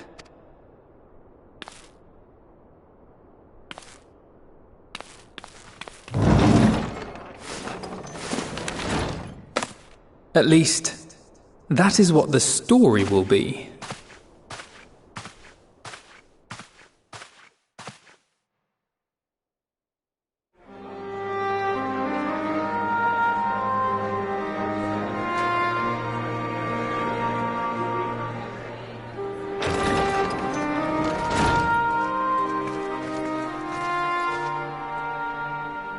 Sorry to keep you all waiting. What could you possibly have left to do now? Oh, just a letter. I imagine it will be a while before we can gather like this again. So it must be, if we're to keep up appearances. From now on, it falls to the Grand Company of Eorzea and its allies to deal with the realm's crises. Meanwhile, we shall return to our erstwhile ways. Retreating from plain sight to take our place in the shadows once more. Indeed. For the foreseeable future, I expect that we must work independently, as we seek out problems that want for solving. But a day will come when we face another great challenge, and we will face it together, as we always have.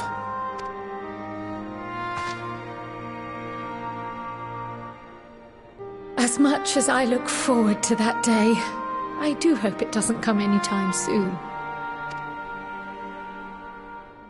Well, formal association or no, if any of you should require my services, you need but ask. I'll be glad to keep my lance arm honed. I'll hold you to that. So you had better keep your link pearl on hand.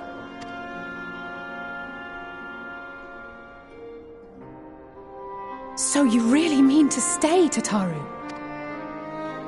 Oh, someone has to keep the Rising Stones in proper order. And even a super-secret organization requires a super-secret base of operations.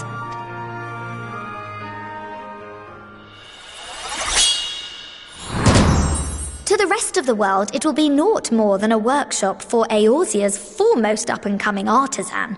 If you thought our coffers were full to bursting before, just wait till I can devote myself wholly to the crafts.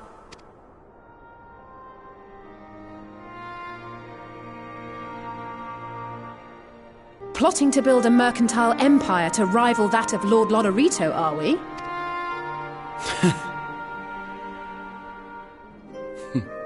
I, for one, look forward to your future successes, Tataru, as do I our next meeting.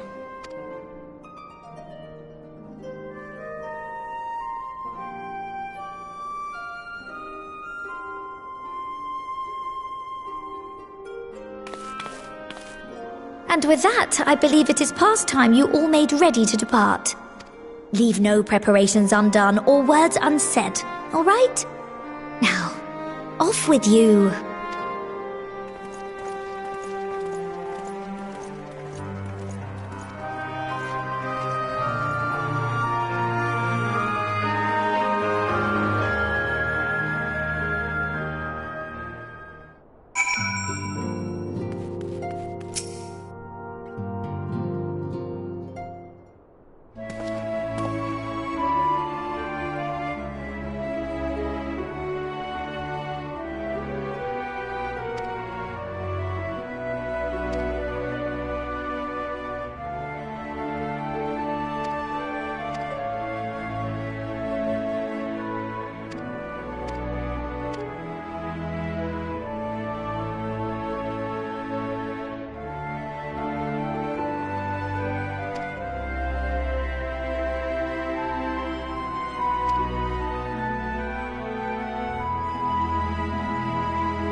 I suppose we're off to Garlemald then.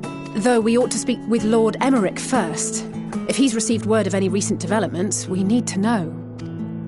'Twould be prudent to purchase some warmer clothes at least. Mayhap we can pick up a few souvenirs for Euless and the others while we're at it. Where will you all be heading next? Dravania. There is a book I've been meaning to borrow from the Great Google Library.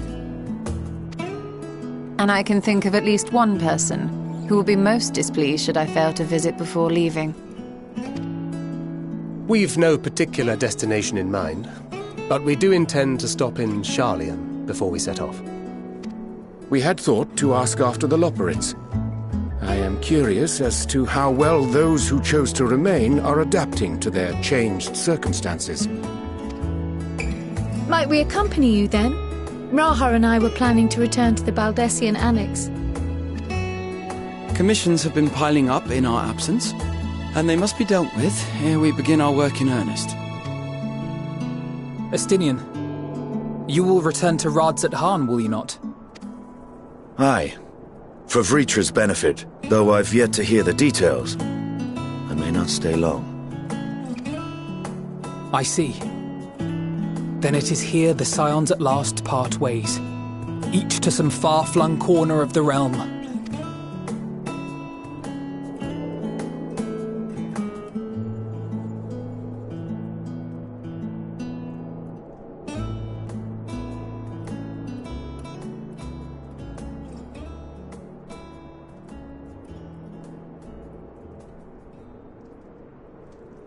Perhaps. But I believe one of our number, a rather important one at that, has yet to divulge his plans.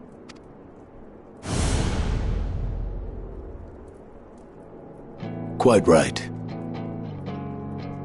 Indeed. Fair point. So, what's next for our humble adventurer?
The constancy of this place never ceases to amaze me.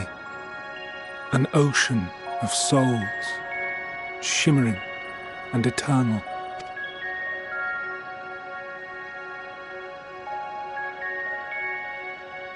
And yet, something stirs. Yes.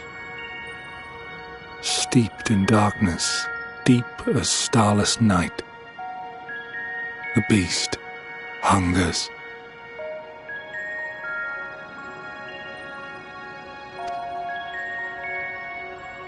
Alas, I dare not investigate in earnest before the coming of my guiding star, as he foretold.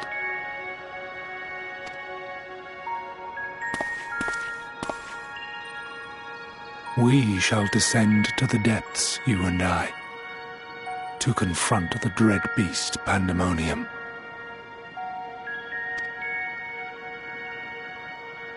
Oh, the sights we shall see. The sights we shall see.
It's so much quieter these days without everyone around.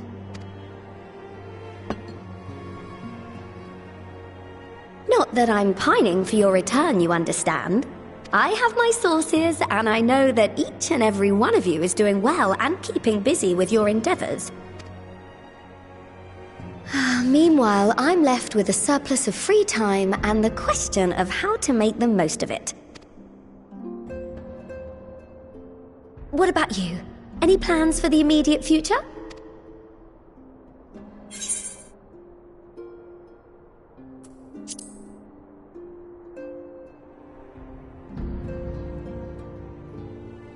I hope you weren't thinking of asking me for advice. Though if you are open to suggestions, I might have one for you. You've fought bravely and selflessly, helping those in need and saving our star from unimaginable threats. For your deeds, you've been hailed as the champion of Eorzea and a host of other incredible things. But why not put those titles aside for a while? Acquit yourself as a simple adventurer again and travel the world in search of wonder.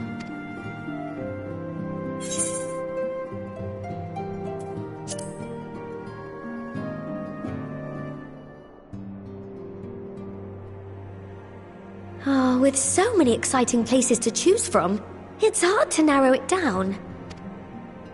But I believe I have the perfect destination in mind.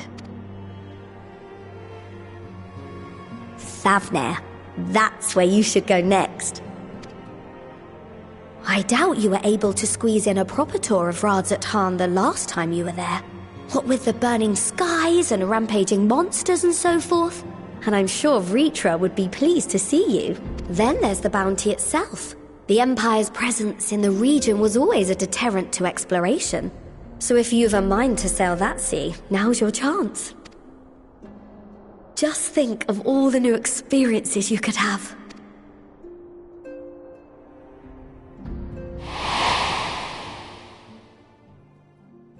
Tell me, have you been to the ruins beneath the waters of the Bounty?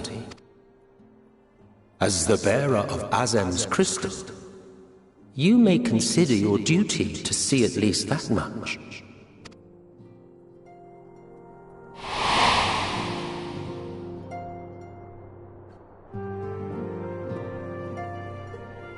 Oh, I know that look. That's an adventurer ready to take on the world. In anticipation of an occasion like this, I was planning to gift you a new set of traveling clothes, but it's still a work in progress. Shouldn't take much longer now, though, so sit tight and I'll have the last few bits sewn up before you can finish another cup of tea.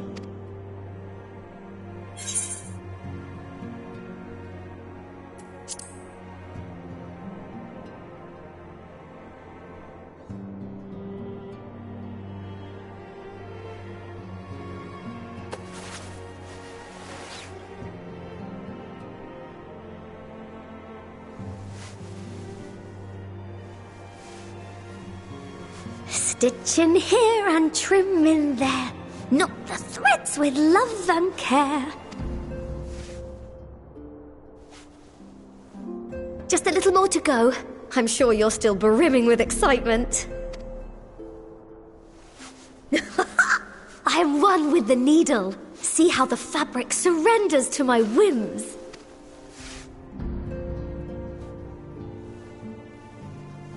Don't worry. I'll make sure the lining has plenty of pockets for all your little treasures. I swear adventurers are worse than children when it comes to hoarding every feather and leaf and animal hide they come across.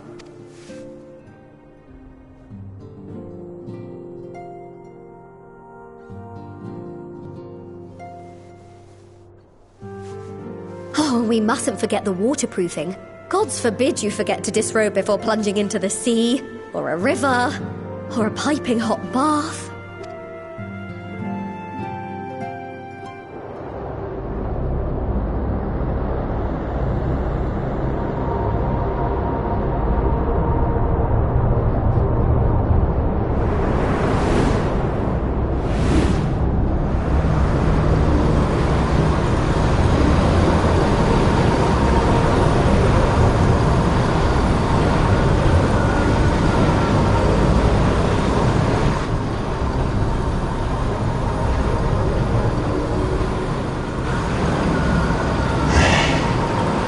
Yes, I am returned.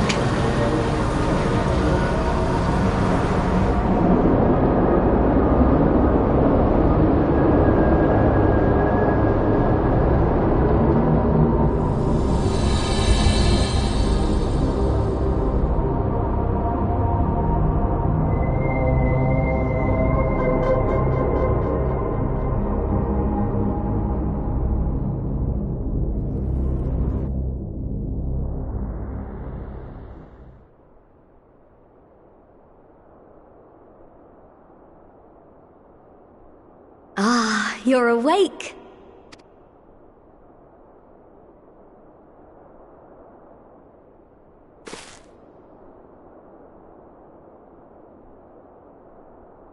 My apologies. I do get a little carried away with my sewing.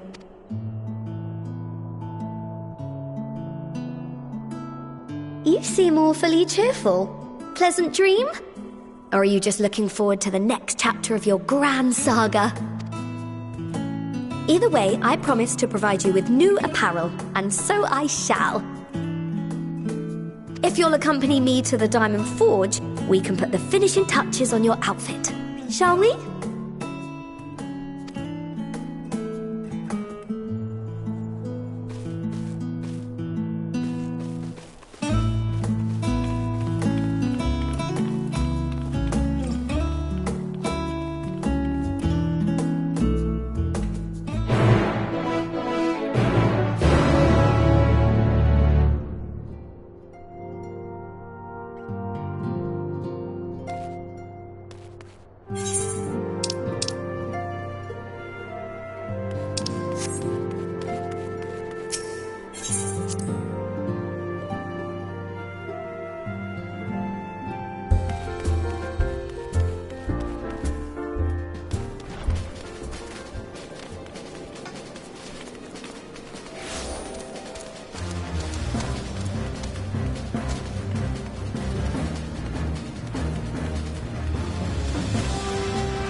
Marshal, please! You must let me have that treasure map!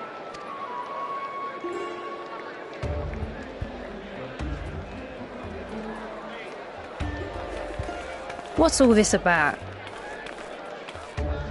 My mother and father were slaughtered by monsters. My baby sister, still too young to fend for herself. Can you spare us no kindness? So, you hope to find your fortune? And what? You expect me to surrender my wares for pity's sake? What have you to offer in payment?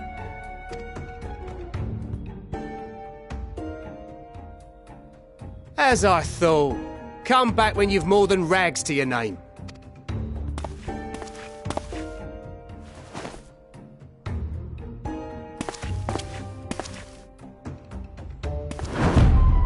This is no mere treasure map. It is a guide to the vaults of Arzadal III, one of the great satraps of Radzat Han, and a direct descendant of Alzadal Khan. A map to Alzadal's legacy? So he says. A fake, I'd wager. This is no fake. The parchment is marked with an arcane glyph of passage. You may find the ruins hidden in the bounty, but you won't be setting foot inside without this in your possession. A priceless artifact it is, discovered amongst the rubble in the aftermath of the final days, and lovingly restored by yours truly.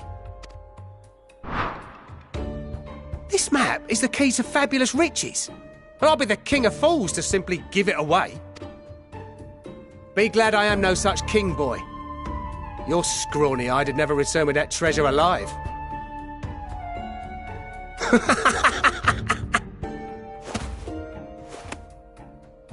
Oh, cruel fate!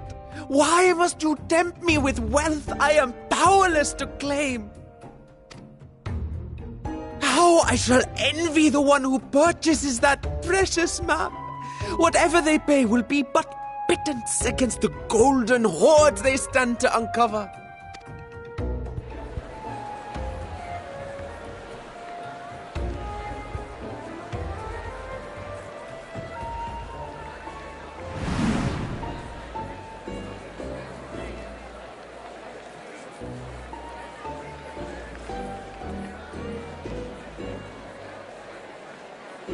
What of you, sir?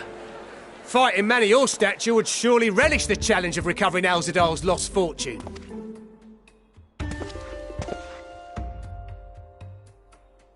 A fortune, you say?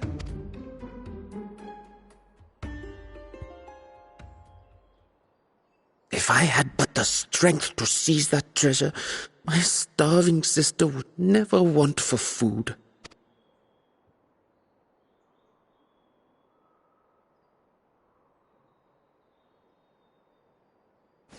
I'll take it. Will this cover the price?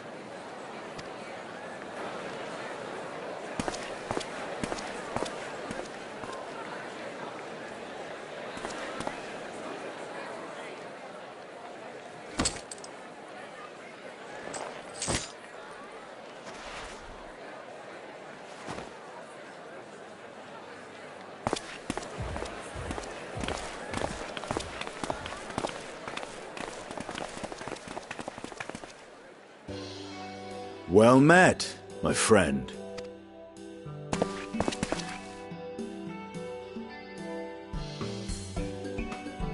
Someone is dressed for adventure. But why Favner of all places? Knowing you, I suspect there's more to your plans than sightseeing and shopping. Ruins beneath the bounty. Curious. And here I've acquired a map to just such a site.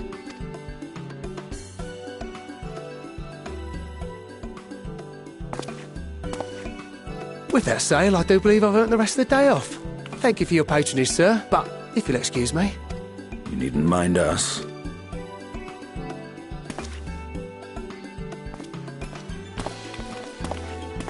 And now I fleece one of the heroes of the final days. Pray the sisters were looking elsewhere.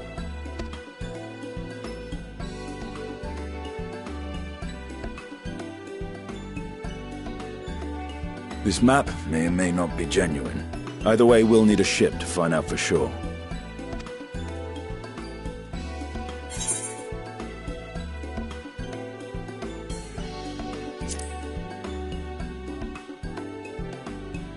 Lest you misunderstand, I seek the treasure not for myself. If such a fortune truly exists, then it could help ease the struggles of those who lost their loved ones in the final days.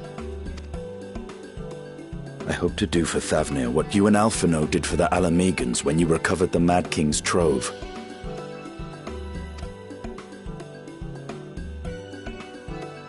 Come now. You know Alphino needs little encouragement when it comes to recounting the tales of your shared exploits.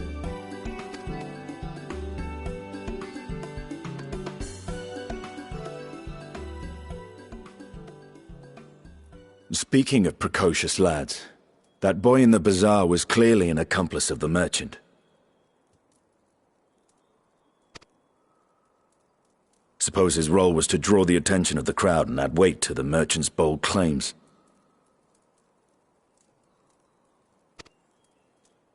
Transparent act for the most part. It was not all mummery. The need to provide for his sister rang true enough.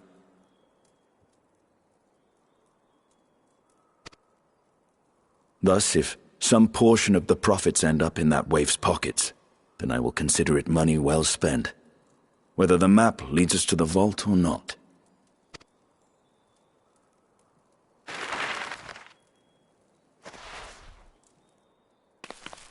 You are coming along, yes?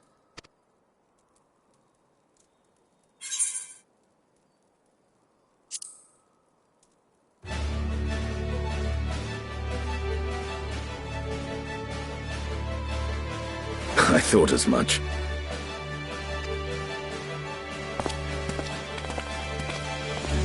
Now, let's see about securing a vessel.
Ah, Ojika, my good man. Would you be so kind as to... Oh, isn't this a pleasant surprise? I wish you had sent word ahead. I thought I was having visions for a moment there.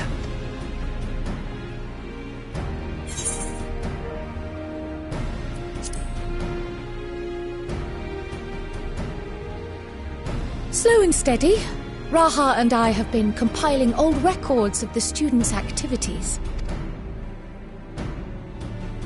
We were able to locate several accounts in the archives of Numenon, but the bulk of our documents was lost along with the Isle of Fowl. But what brings you to the Annex, my friend? Surely you haven't come all this way just to watch us shuffle dusty papers around?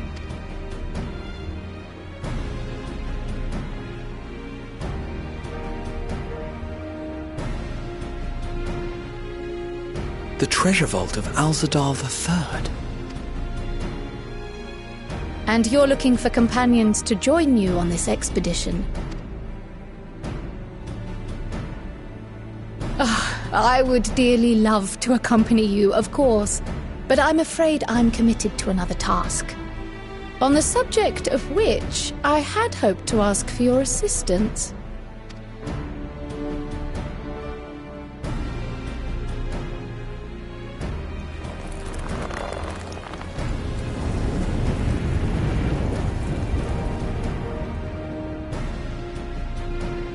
Then again, it's not so urgent that it can't wait until you've returned.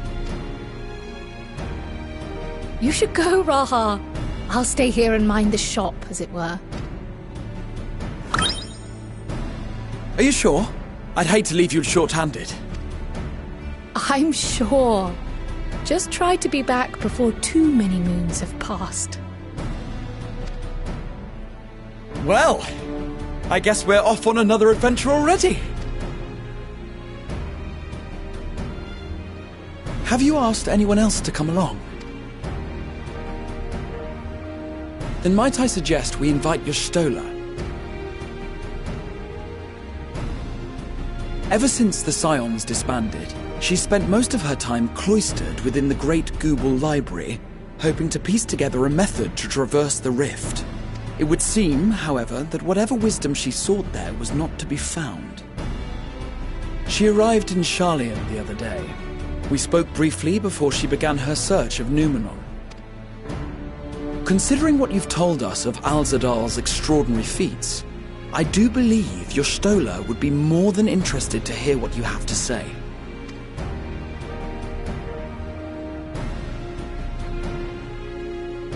Splendid! Then let us head to the archives at once. Wait, before you go. I have another potential member to volunteer, if you've room to spare. Urianger. He sent the students a request for materials, you see. Treatises on the architecture of treasure vaults and the like.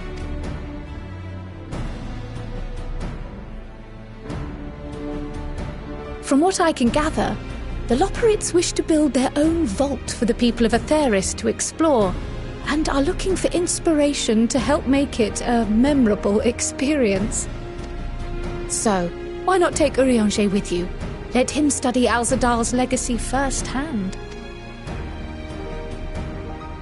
None can deny the benefit of seeing something with your own eyes. If our expedition leader has no objections, I say we extend Urianger an invitation once we've spoken with your Stola.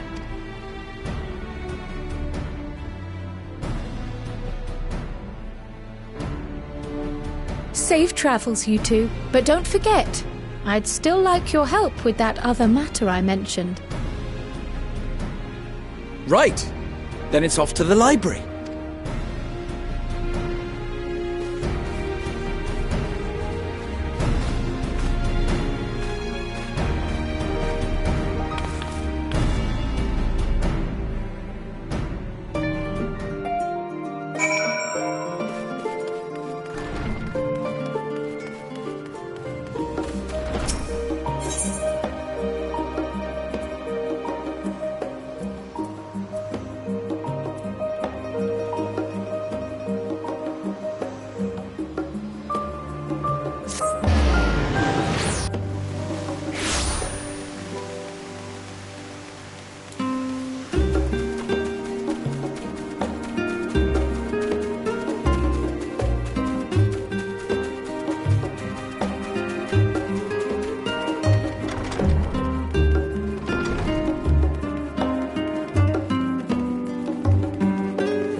I've never known your Stola to doze off in the middle of research before.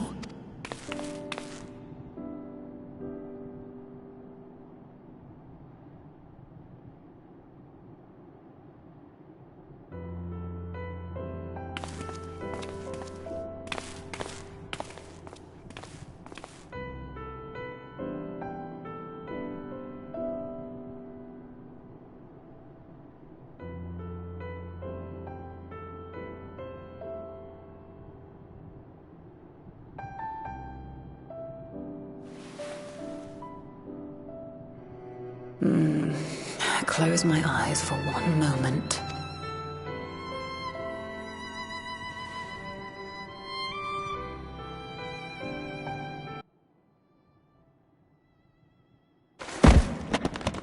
Ow!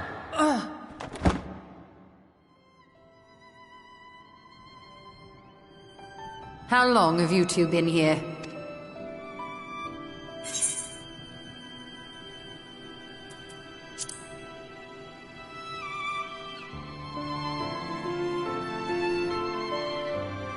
Something to that effect.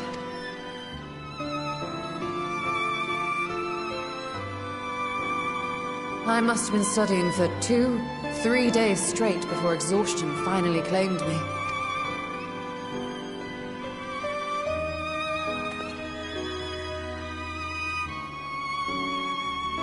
As you know, I've been researching ways to travel from the source to one of its reflections. Well, looking for hints at least. I don't expect to find a simple set of instructions tucked away in some dark corner of the library.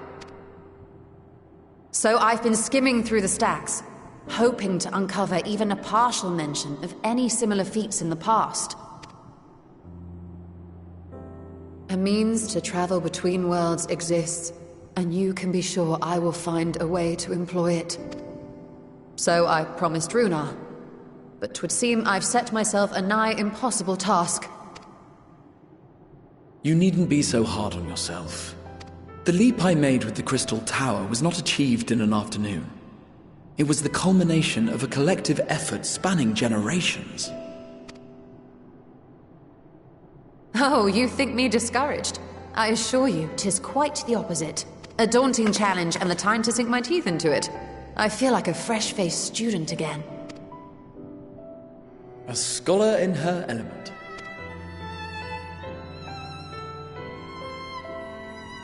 Indeed. Was there something else you wish to ask of me?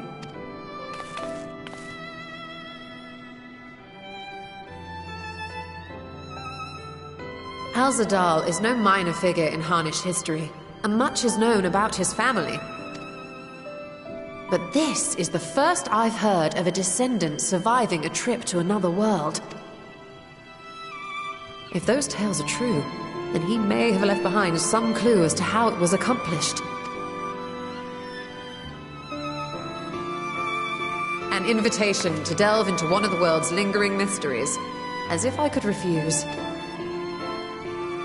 And whence do we embark upon this expedition? Achiale, by ship. But before that, we thought to extend an invitation to Urianger as well. He was in Thalmazane, last we heard. Then by all means, let us recruit him, and be on our way.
Our illustrious champion. Cloaked in the mantle of the common explorer, fame set aside in thy pursuit of simple adventure. I am told a new expedition is in the offing.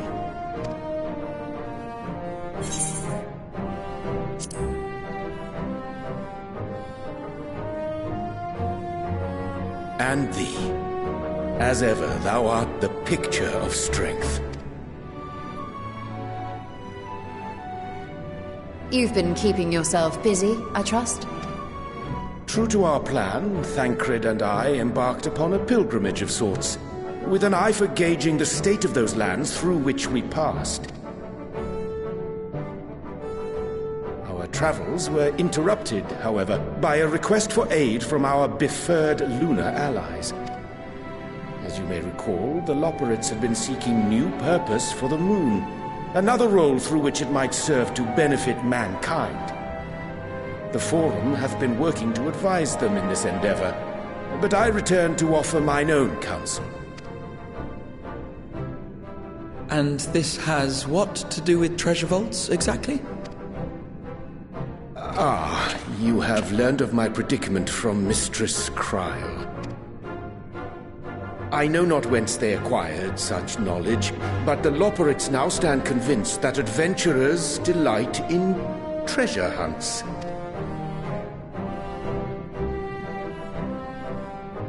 Thus, with their newly built wonderland of riches and mystery, do they hope to entice all manner of daring delvers to the moon. So earnest and innocent was their desire to bring joy to the world that I found myself powerless to refuse them my cooperation.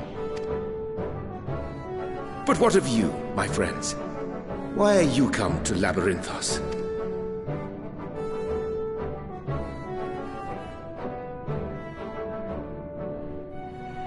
Fascinating. This is indeed a most fortuitous opportunity.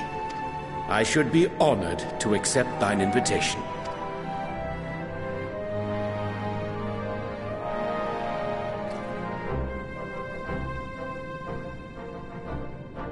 How long hath it been, I wonder, when last our actions were not impelled by fate or desperation?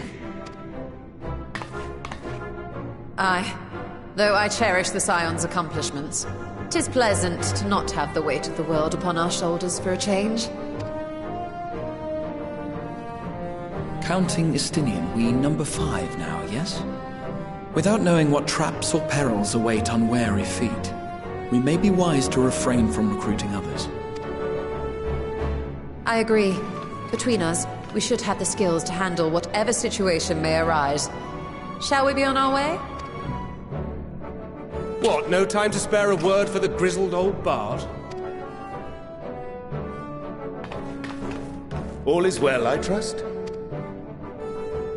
A wasted trip, I'm afraid. I'd hoped to catch up with a former mentor while you parleyed with the rabbits, but it seems our paths were not to cross.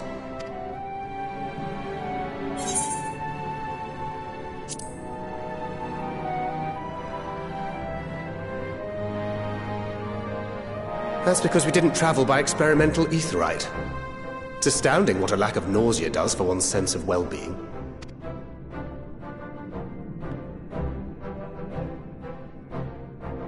In any case, as we made our way around Ilzabard, we saw that much of the continent was in various stages of chaos. A certain amount of disorder is to be expected. The final days are over, and the people no longer have a common threat binding them together.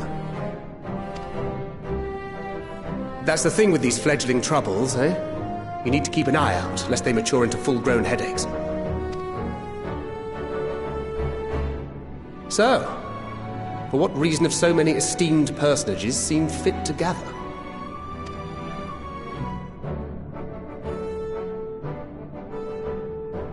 Beneath the waters of the Bounty, you say? I see you've already stolen away my traveling partner with the promise of unexplored ruins and scholarly glory. Nay, 'tis not for mine own indulgence, but rather the fulfillment of my commitment to the Loperids. Ah, of course. And if you have Estinian rounding out your group, you'll likely have all the members you need. Feeling left out? I could put in a good word for you, if you like. We may have been released from our obligations, but I'll never be free of that merciless wit of yours, will I? In all seriousness, 'Tis best I sit this one out. Too many former scions consorting with one another might be seen as a cause for concern in certain quarters. I'll return to my usual reconnaissance and scout out the situation in the Far East. Feel free to share if you come across any interesting revelations. Till we meet again.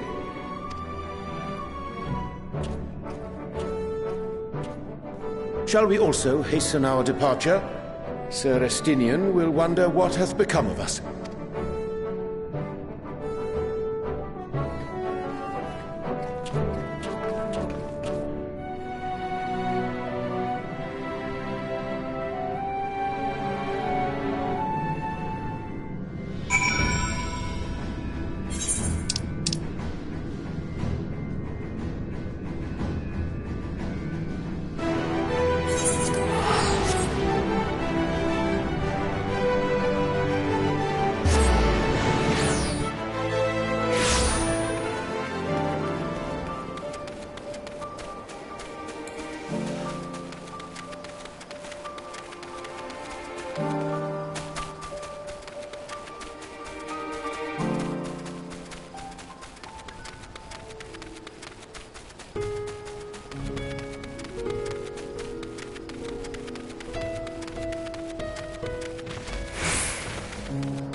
Together we shall overcome.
Together we shall overcome this.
We shall overcome this.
underestimate me!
What have we here? 'Tis not unlike a Hunnish alchemical furnace in design. Well, there is one way we might find out.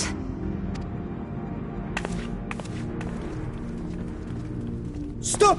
You mustn't touch it.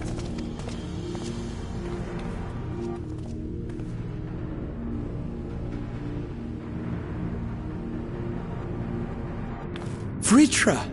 Oh, my apologies. Should I continue calling you Varsham? You may address me as you wish. My nature is no longer a secret. Still, this is not a setting I imagined for our reunion. Surely you've not entered these ruins as common looters. Would that we could deny your accusations, but I fear you're not far from the truth. Great Vritra, might we beseech thee to explain the nature of this strange contrivance?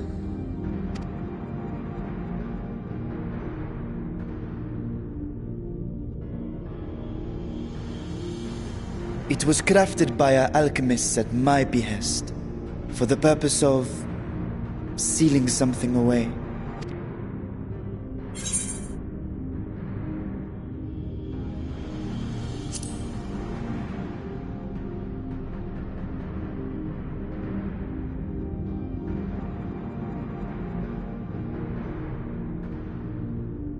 Perhaps I should simply show you.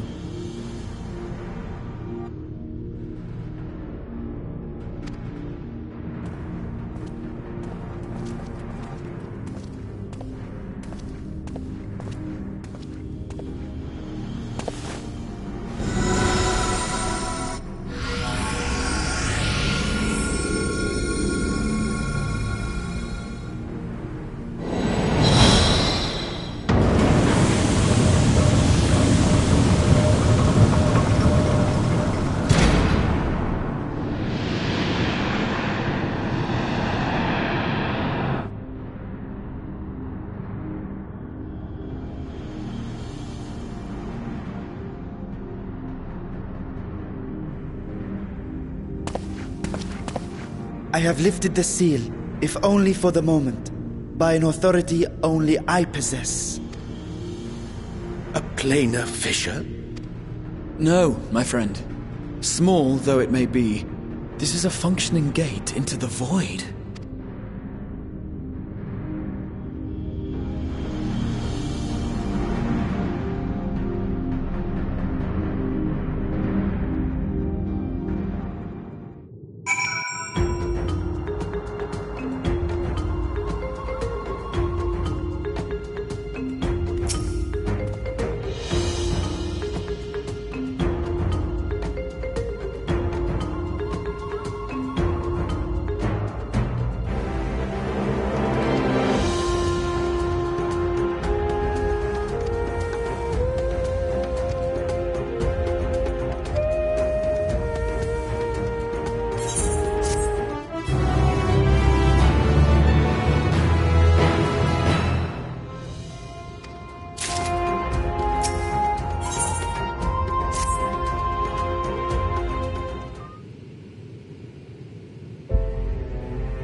I must admit, I am deathly curious to know how a void gate came to be hidden in the depths of these ruins.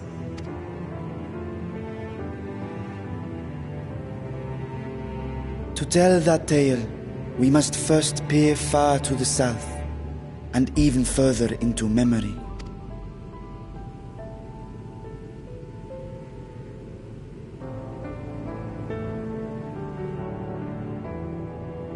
An age 5 millennia passed when the Algan Empire sent an invading force to the shores of Merasidia. The southern people rallied around the commanding figures of Bahamut and Tiamat and fought fiercely to repel the would-be conquerors. With Bahamut's defeat, however, the tide turned against them. Desperate to seize any advantage, the Mercidians resorted to summoning primal entities. In response, Emperor Zande forged a covenant with the Cloud of Darkness, sovereign among the all-devouring denizens of the Void, thus bolstered by icons on one side and Void Scent on the other. The two armies clashed in a battle of unspeakable carnage. So much death, so much loss.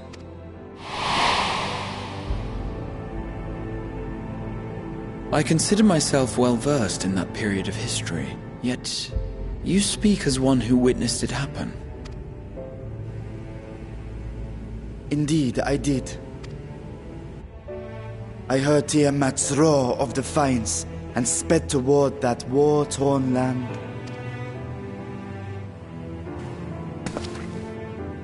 Along with my sibling, Ashdaya.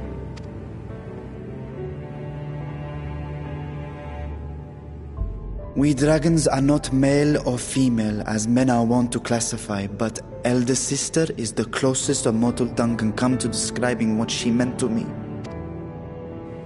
I was the last of our brood to hatch, and Ashdaya cared for me where my sire could not.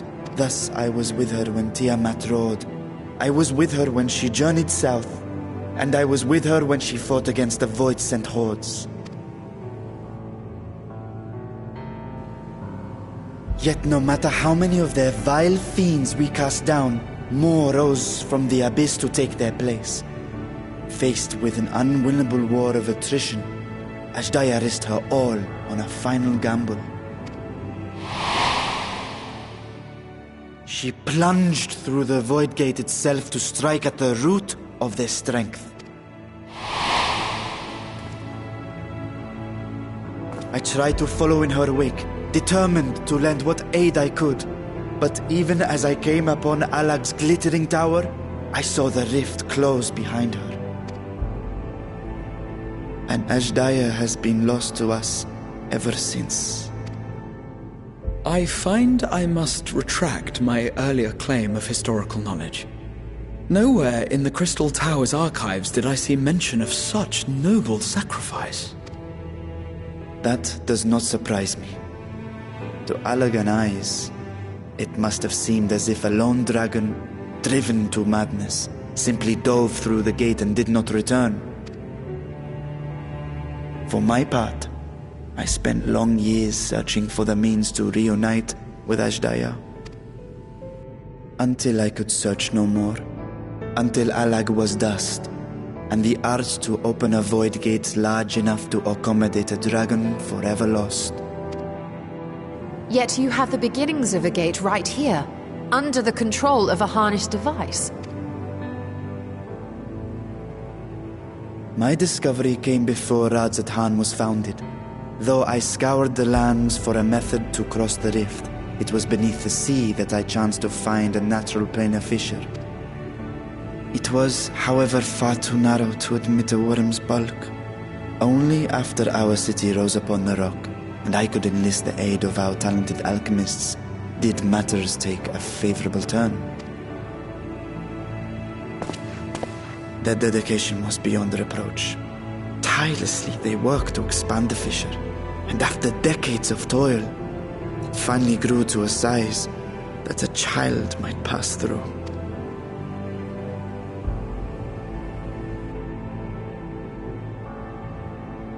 Not long ago, you told us that you called out to your kin, that Ashdaya's answer was silence. I suspect the conclusion to your tale is not a joyful one. With hope in my heart, I used the simulacrum to cross the threshold. But no, I did not find her.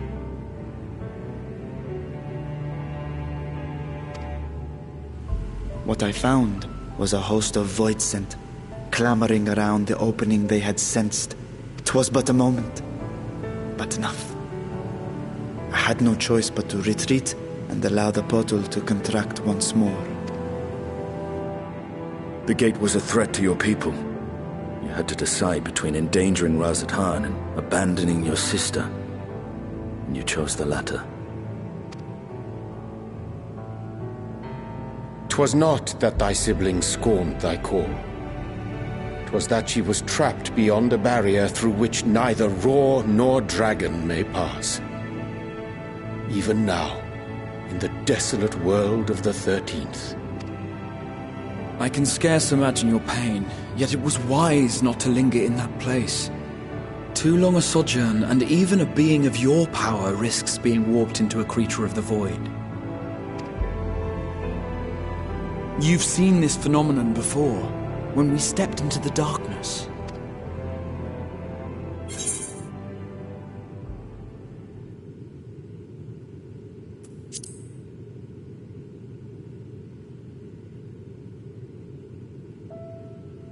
Turn purple? Well, yes.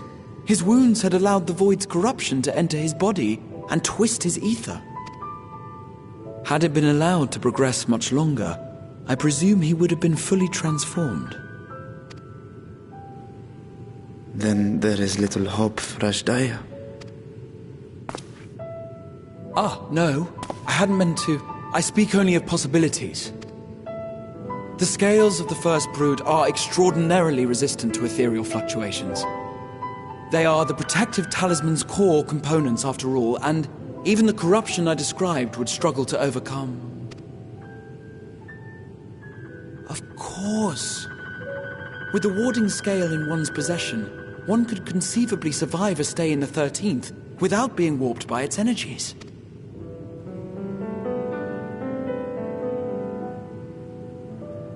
Be that as it may, it is too late to rescue my sister.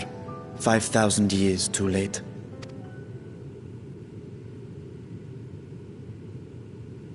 And now countless others look to me for guidance and protection.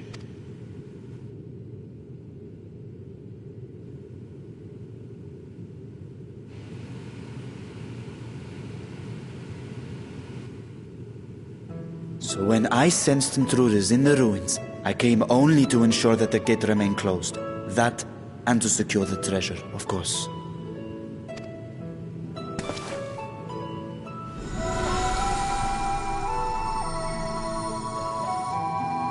I wish only to forget the rest.